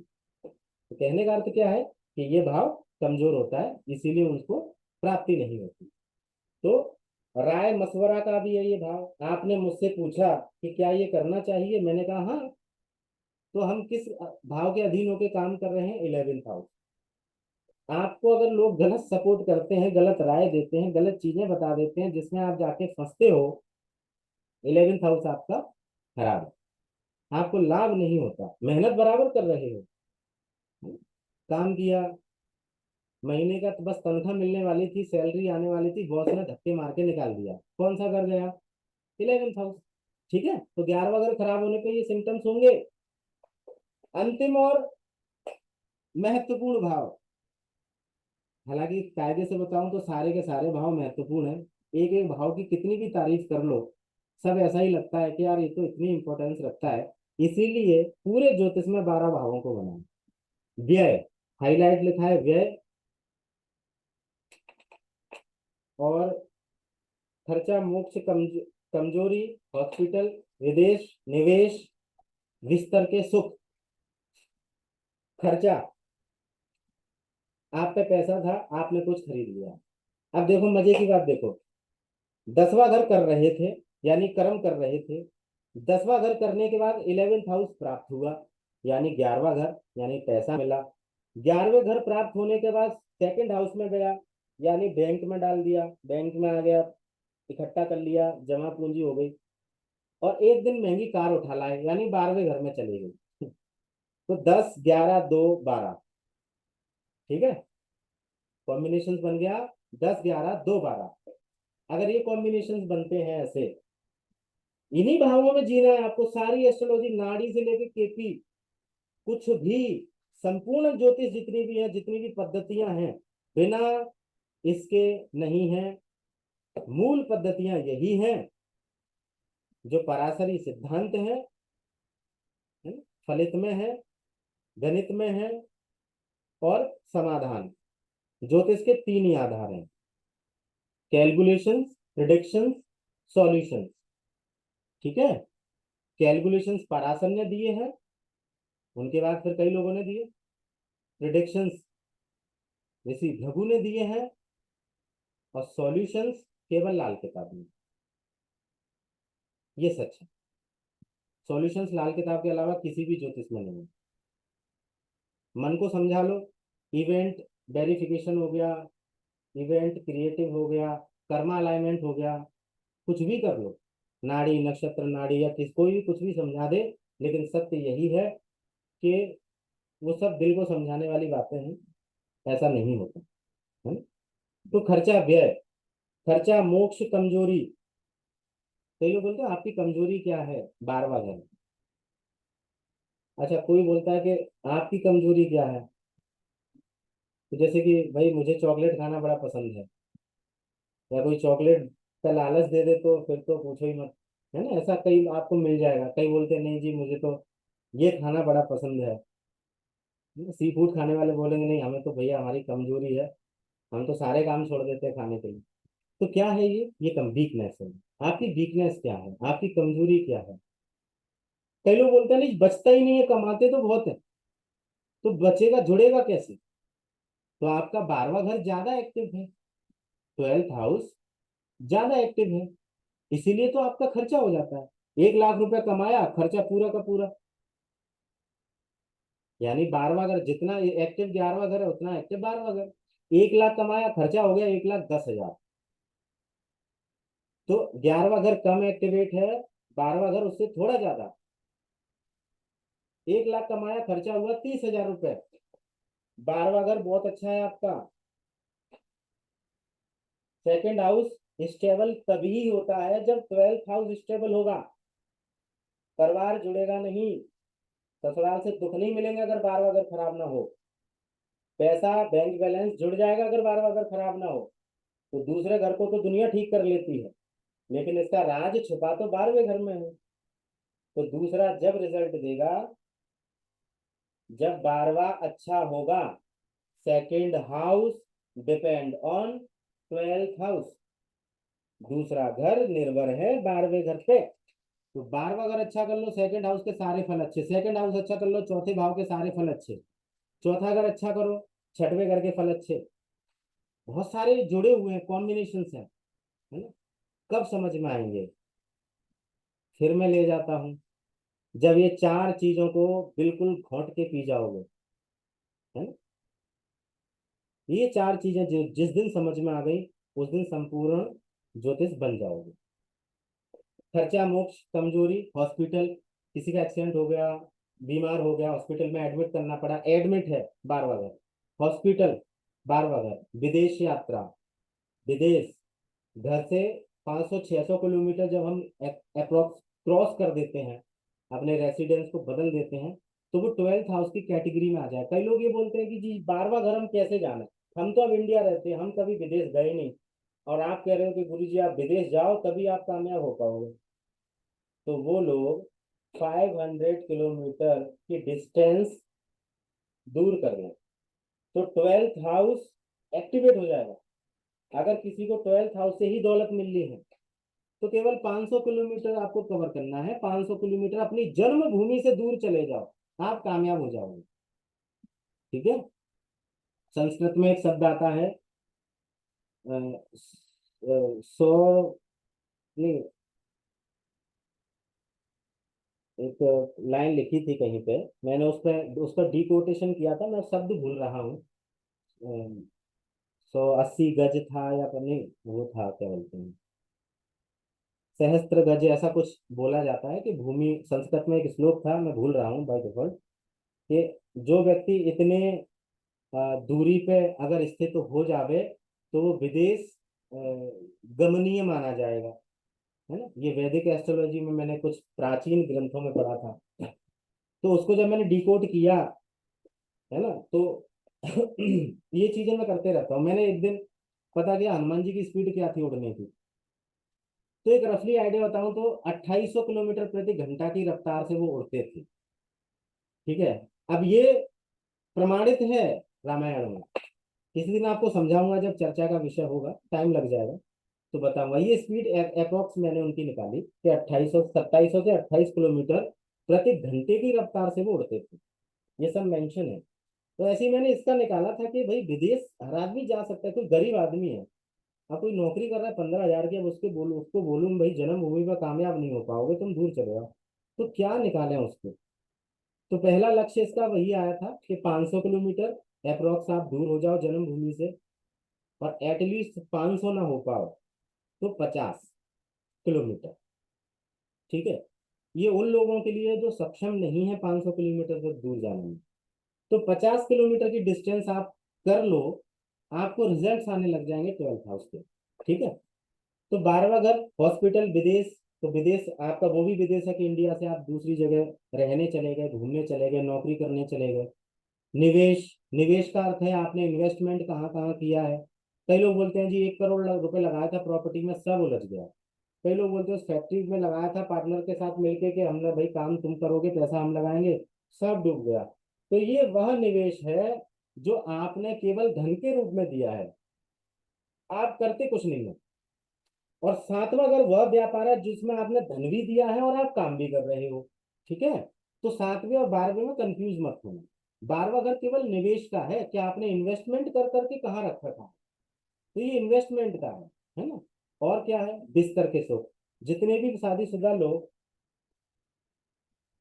लड़ाइयाँ करते हैं रात के समय बिस्तर के ऊपर, कई लोगों की ऐसी कंप्लेंट आती है कि जी हमारी मियाँ बीवी की लड़ाई होती है रात को, 12th हाउस बिगड़ा है जी। 12वां घर को ठीक कर लो, ठीक हो जाएंगे, है ना। तो 12वां घर हील होते ही 12th हाउस का कारण पता लगाओ क्यों खराब हो सकता है ये, तो ठीक हो जाएगा वो चीज, है ना। तो ये वो 12 भाव हैं जो आपके 12 आयामों को घटित होने के लिए विवश कर देते हैं। अब इन 12 भावों को केपी एस्ट्रोलॉजी से समझ लो, नाड़ी से समझ लो, है ना, जैमिनी से समझ लो, लाल किताब से समझ लो, वैदिक से समझ लो, पाराशरी से समझ लो, या अन्य ज्योतिष जो नाम आप जानते हो, आधार यही चार हैं। जो भी ज्योतिष आपने आज तक सीखी है, फल दीपिका हो, कई सारी पुस्तकें हैं, मैं कितनी चीजों के नाम याद रखूं, 5 लाख से ज्यादा तो पुस्तकें हैं जो अपने आप में एक पद्धति है। कितनी चीजें याद करोगे, आपको लगता है कि इस जीवन में आप इतनी ज्योतिष कर सकते हो, तो उसके मूल आधार पर काम क्यों नहीं करना, है ना, जो कि मात्र 3 दिन के अंदर होता है। तो मूल आधार पर बस यही है। अब इसको पढ़ने के लिए अलग अलग टेक्निक बनाई। ये वैदिक ज्योतिष है जो मैंने अभी आपको समझाया, कृष्णमूर्ति जी ने इस पर रिसर्च की और उन्होंने भावों के विशेष कॉम्बिनेशंस निकाल के ये बोल दिया कि ये मेरी पद्धति है। कहाँ से निकाला, वैदिक से,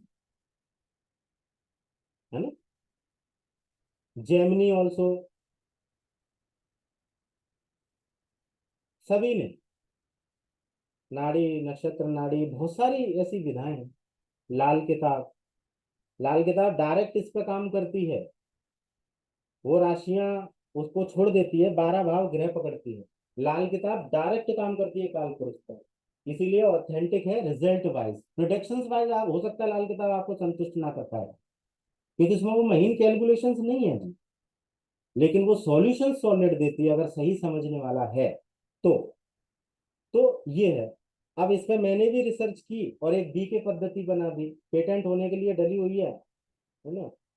आपको बताएंगे, कुछ समय के बाद लॉन्च करूंगा, किताब भी लिख दी है, वो भी पब्लिश करेंगे। फिर देखते हैं कितने लोग आते हैं डंडा लेके मारने। विरोध तो करते हैं भाई, जन्म सिद्ध अधिकार है हमारा, हम विरोध करेंगे। तुम कौन कौन है बीके आचार्य जिसने इतनी बड़ी पद्धति निर्माण कर दी? भाई तू कोई खुदा है क्या? लोग बोलेंगे, मुझे पता है, मैं तैयार हूँ। मैं सिद्ध करूंगा प्रोटेक्शन रेमेडीज वाइज, है ना। तो एक बीके पद्धति हमने निर्माण किया है। मैंने केपी पे शोध किया, नाड़ी पे शोध किया, पाराशरी के सिद्धांत और लाल किताब के मूल सिद्धांत, इस इन चारों को जो ब्रह्मास्त्र बना के एक अलग पद्धति का निर्माण किया। बड़ी ही सिंपल है, इजीली समझ में आ जाएगी। लेकिन जब जब तक वो पेटेंट नहीं हो जाती, जब तक मैं उसको निकाल नहीं सकता, क्योंकि मार्केट में ना कॉपी बहुत जल्दी हो जाता है, और कॉपी होके लोग ना 100-100 रुपए में बेच रहे हैं, पता है।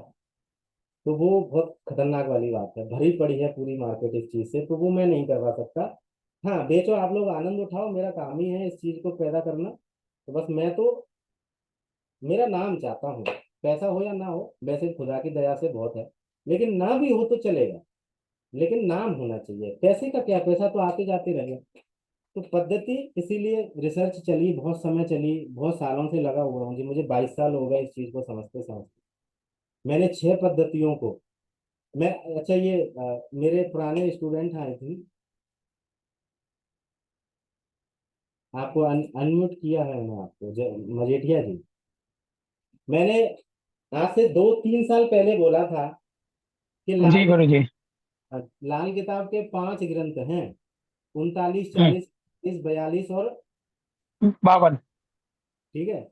मैंने ये कहा हम्म, था कि दिन में 2 पेजों के अंदर लाल किताब को समेट के रख दूंगा, सिद्ध करूंगा ये, बोला था, आपको याद है? जी हाँ जी सर, अब बताया आपने गुरु जी, बोला था कि आप हर किताब पढ़ते हो, उसका एक पेपर में लास्ट पेज पे आप उसका पूरा बुक का एनालिसिस खाली 2 लाइन में लिख देते हो कि पूरी किताब क्या है। लिख दिया जी, पूरी लाल अरे किताब बस 3 से 4 पेज में समेट दी। लेकिन वादा तो मैंने 2 पेज का किया था। तो 1 साल भले ही और हाँ लग जाए, लेकिन 2 पेज में लेके आऊंगा उसको। सिंपल A4 गुरु साइज जी, आप, का, याद है? गुरु जी एक बात कहना चाहता हूँ। जी। आपको कोई भी कुछ भी नहीं कर सकता है। आपके दो दो राहु बहुत पावरफुल खेल रहे हैं, तो आपको कोई कुछ नहीं कर सकता है। बोलने वाले सिर्फ बोलेंगे, आपके ऊपर कोई कुछ नहीं कर सकता। आपके दो दो राहु मजबूत बैठे हुए हैं, कहाँ से कुछ करेंगे कोई। जी धन्यवाद। लेकिन आपका एक राहु नहीं, आपका दो दो राहु स्ट्रॉन्ग बैठे हुए हैं आपकी कुंडली में। 100%। तो बस ऐसा ही है गुरु जी तो। सही है। हाँ जी, ठीक गए मतलब लाल किताब है ना। तो ये सीरियसली लाल मतलब, किताब के हिसाब से आपके दो दो राहु है ना गुरु जी कुंडली में। हाँ जी, लाल किताब के हिसाब से 3 भी हो सकते हैं, और वो ऑथेंटिक प्रूफ है, हाँ, तीन भी हो प्रमाणित। सकते। हाँ 100% ऐसा होता है, और वो सिद्ध भी है। तो लाल किताब जब प्रॉपरली पूरी लाल किताब सिखाएंगे तब आपको बताएंगे। लेकिन सीरियसली, दो, अभी 5 पेज हो गए हैं, 5 पेज में कंप्लीट पूरी लाल किताब मैंने डिकोड कर दी, केवल 5 पेज में लिख के रख दी गुरु है। जी, जब भी आपका कुछ लॉन्च हो तो ग्रुप में जरूर डाल दीजिएगा गुरु जी। जरूर जरूर जरूर, सब पेटेंट होने के बाद, उससे पहले नहीं। हाँ जी गुरु जी। ठीक है। और 5 पद्धति जरूर। मैंने जोड़ा, ये ऊपर पद्धतियां लिखी हैं, ये लिखा है, लाल किताब, नाड़ी, केपी, वैदिक, जैमिनी, पराशरी। इन पांचों को जोड़ के एक पद्धति बनी है, जिसको मैंने बीके एस्ट्रोलॉजी नाम दिया है। हो सकता है मेरे मरने के बाद आप लोगों के बच्चे उसको पढ़ें, या मेरे जीते जी पढ़ें, तो अच्छी बात है। तो लेकिन है, बड़ी सॉलिड पद्धति है, आप लोगों को बड़ा मजा आएगा जब आप उसको सीखेंगे। जब मैं पेटेंट करा के मार्केट में लॉन्च करूंगा तो मजा आएगा। और बहुत सिंपल है, उसमें उलझाया नहीं है मैंने, है ना, जैसे ये भाव है ना, इसी तरीके से आप उसको सॉल्यूशंस कर पाओ। ये 12 राशियां हैं। फिलहाल के लिए आप इसका स्क्रीनशॉट ले लीजिए। पहली मेष राशि है, दूसरी 1 नंबर है जिसको दिया है, वृषभ को 2 नंबर है। जो बिल्कुल एस्ट्रोलॉजी नहीं जानते उनके लिए जरूरी है, बाकी तो जो जानते हैं उनको पता है। मेष, वृषभ, मिथुन, कर्क, सिंह, कन्या, तुला, धनु, मकर, कुंभ, मीन, Aries, Taurus, Gemini, cancer, Leo, Virgo, ये सब आप याद कर लेना। इनके लॉर्ड लिखे हैं, है ना। इसका स्क्रीनशॉट ले लो, जिनको ज्योतिष बिल्कुल आप इनिशियली स्टेज पे हैं, आपको सच में नहीं पता, वो आप लोग स्क्रीनशॉट ले लो, है ना। मेष का जो स्वामी है वो मंगल है, ये इधर लिखा है लॉर्ड। तो आप इस प्रकार से राशि चार्ट को याद कर लेंगे। ठीक है, 12 राशियां होती हैं, हिंदी में ये लिखी है, इंग्लिश में ये लिखी है, जिसकी इंग्लिश अच्छी है वो ये पढ़ ले। बाकी नंबर यही रहेंगे, 1 नंबर एरीज को मिला है, 2 नंबर टॉरस को मिला है, 3 नंबर जेमिनी को मिला है, जेमिनी। ऐसे ही ये सारे नंबर्स इन्हीं को सीक्वेंस वाइज ही मिले हैं। 12 नंबर की राशि है ना, मीन है। तो आपको जो जिस प्रकार से याद करना हो आप इस प्रकार से इसको कर लीजिए। इनके लॉर्ड सामने लिखे हैं। मंगल 2 राशियों का मालिक है, वृश्चिक और मेष। शुक्र 2 राशियों का मालिक है, वृषभ और तुला। शनि 2 राशियों का मालिक है, मकर कुंभ। गुरु 2 राशियों का मालिक है, धनु मीन। और सूर्य चंद्र ऐसे ग्रह हैं जो केवल एक एक राशि के मालिक। ठीक, तो सूर्य चंद्र एक एक राशि के मालिक। इस प्रकार से आपको याद करना है ना। 2 राशियों का मालिक बुध भी है, कन्या, तो कन्या और मिथुन। तो इस प्रकार से आपको इसको रट लेना है ना। आई होप आपने ये स्क्रीनशॉट ले लिया होगा। एक और आप स्क्रीनशॉट ले लीजिए, ये आपको कल याद होना चाहिए, क्योंकि जब हम कल की क्लास लेंगे तो आपको ये पता होना चाहिए कि क्या क्या मामला है नक्षत्रों का। ये 27 नक्षत्र हैं। इधर जो 5 नक्षत्र लिखे हैं, अश्विनी, अश्लेषा, मघा, ज्येष्ठा, मूल, रेवती, ये मूल नक्षत्र हैं।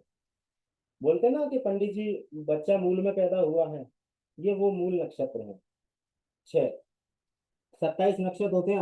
अश्विनी, भरणी, कृतिका, रोहिणी, मृगशिरा, आर्द्रा, पुनर्वसु, पुष्य, अश्लेषा, मघा, पूर्व फाल्गुनी, उत्तरा फाल्गुनी, हस्त, चित्रा, स्वाति, विशाखा, अनुराधा, ज्येष्ठा, मूला, पूर्वाषाढ़ा, उत्तराषाढ़ा, श्रवण, धनिष्ठा, शतभिषा, पूर्वा भाद्रपद, उत्तरा भाद्रपद, रेवती। और अंतिम नक्षत्र है जो 28वां नक्षत्र है, अभिजीत, जिसको एस्ट्रोलॉजी में काउंट नहीं किया गया है, बट इसका एक बहुत शानदार विषय है, टॉपिक है, मैं आपको सिखाऊंगा। लेकिन ये एडवांस का है, तो ये पेड वाली क्लास में होगा। सॉरी, मैंने जल्दी गलत बोल दिया, ये पेड की क्लास में टॉपिक है। तो अभिजीत नक्षत्र बड़ा ही मिरेकल नक्षत्र है, इसको हम यूटिलाइज कर सकते हैं, बट एस्ट्रोलॉजी में इसको जगह नहीं दी है, बट ये काम करता है। तो ये 27 नक्षत्र इसी सीक्वेंस में है। इस सीक्वेंस में ये आपको रखने पड़ेंगे, इसका कोई और अल्टरनेट या सॉर्ट आउट नहीं है। तो आप इनको रटेंगे। सीक्वेंस यही है, पहले नंबर पर अश्वनी, दूसरे नंबर पर भरणी, तीसरे नंबर पर कृतिका। अभी जो 3 नक्षत्र है इसके सामने स्वामी लिखे हैं। अश्वनी का केतु है, भरणी का शुक्र है, कृतिका का सूर्य है। अब ये जो तीनों नक्षत्र हैं इनके ये 3 स्वामी है और ये मेष राशि के अंदर आते हैं। ये एरो का निशान देखिए, आप ये डैश देखेंगे कि ये मेष राशि के अंदर आते हैं। पहले नंबर पे अश्विनी, दूसरे पे भरणी, तीसरे पे कृतिका। अश्विनी का स्वामी केतु है, भरणी का शुक्र है ना, और कृतिका का सूर्य है। आप चाहे तो इन नक्षत्रों को गूगल पे इंग्लिश के फॉर्म में भी याद कर सकते हैं। जिनकी इंग्लिश बहुत अच्छी है, मैं हिंदी में ज्यादा कंफर्टेबल होता हूँ, तो मैं हिंदी से ही आपको, फिर भी आप पूछेंगे तो मैं कर दूंगा इंग्लिश में भी। लेकिन आप लोग अगर चाहें तो उस प्रकार से भी याद कर सकते हैं। तो सिंपल यही लगता है ना। तो अश्विनी का स्वामी केतु है, भरणी का वीनस है, कृतिका का सन है। अब आप देखेंगे कि ये तीनों ही नक्षत्र, इनके ये स्वामी है, एक राशि में आते हैं, मेष, एरीज में, है ना। तो ये एरीज में जो आते हैं ये 3 नक्षत्र आएंगे। फिर एरीज में दूसरे कौन कौन से आएंगे, ये आएंगे कृतिका, रोहिणी और मृगशिरा। तो कृतिका का आधा हिस्सा मेष में जाएगा और आधा हिस्सा वृषभ में आएगा।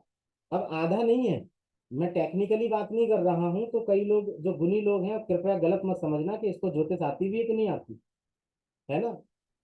तो गुणी लोगों को बता दूं कि अश्विनी, भरणी, ये 4 4 चरण और 3 चरण, सॉरी 1 चरण कृतिका का मेष राशि में होगा। कुल 9 चरण एक राशि में 3 नक्षत्रों के रहेंगे। और कृतिका के 3 चरण, रोहिणी के 4 और 2 चरण मृगशिरा के वृषभ में रहेंगे। ठीक है, तो ये कैलकुलेशन जो जिसकी अच्छी है वो समझ गए होंगे मेरी बात। तो मुझे गलत ना समझो आप कि भाई इतना भोंदू है क्या ये बंदा जो इसको इतना तक नहीं आता। तो मैंने ये बता दिया कि नहीं भाई साहब, मुझे सब पता है ना। मुझे ये भी पता है कि अश्विनी नक्षत्र का स्वामी केतु है और ये अश्विनी नक्षत्र के 4 चरण होते हैं। ठीक, और इन 4 चरणों के जो अंश बल होते हैं उन अंश बलों के भी अलग अलग प्लेनेट स्वामी हैं और उनके अलग अलग देवता स्वामी हैं। और उन देवताओं को डिकोटेशन करने के बाद वास्तु में भी घर से कैसे ठीक कर दें, अंक शास्त्र से कैसे ठीक कर दो, रेमेडीज से कैसे ठीक कर दो, लाल किताब से कैसे ठीक कर दो, ये तक मुझे पता है। तो ये विषय है आगे का। लेकिन ऐसे आपको ये याद कर लेना, वृषभ राशि में कौन कौन से नक्षत्र आएंगे, कृतिका रोहिणी मृगशिरा, कृतिका का सूर्य है, चंद्र है, रोहिणी का मृगशिरा का मंगल है। इस प्रकार से आपको ये लिख लो, नोट कर लो, स्क्रीनशॉट ले लो, कंठस्थ कर लेना, मजा आएगा। 99% एस्ट्रोलॉजरों को नक्षत्र याद नहीं है, गारंटी देता हूं, चैलेंज लिखित के साथ। 99% लोगों को नक्षत्र याद नहीं है। बट अच्छा, मैं भी चीजें याद नहीं रखता। क्यों? क्योंकि जो चीज इजीली मुझे बुक से मिल रही है, मेरे सामने पड़ी हुई है, मैं उसको दिमाग क्यों खराब करूं, खर्च करूं उसके लिए। जब तक मैं उसको याद करूंगा उतनी देर में मैं कुछ और कर लूंगा।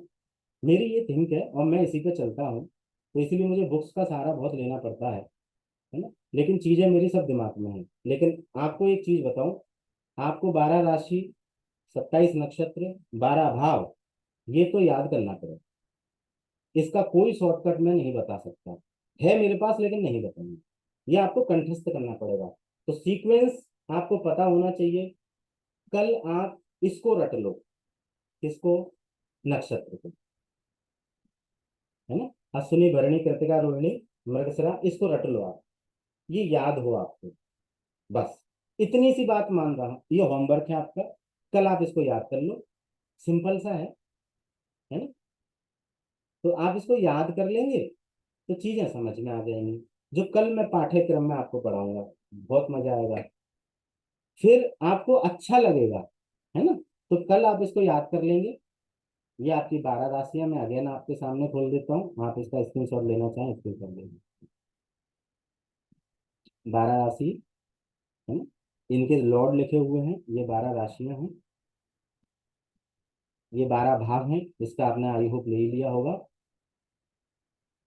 और ये आपके 27 नक्षत्र हैं। ठीक, बस एक पेज और आप कर लीजिए, वो रहा 9 प्लैनेट।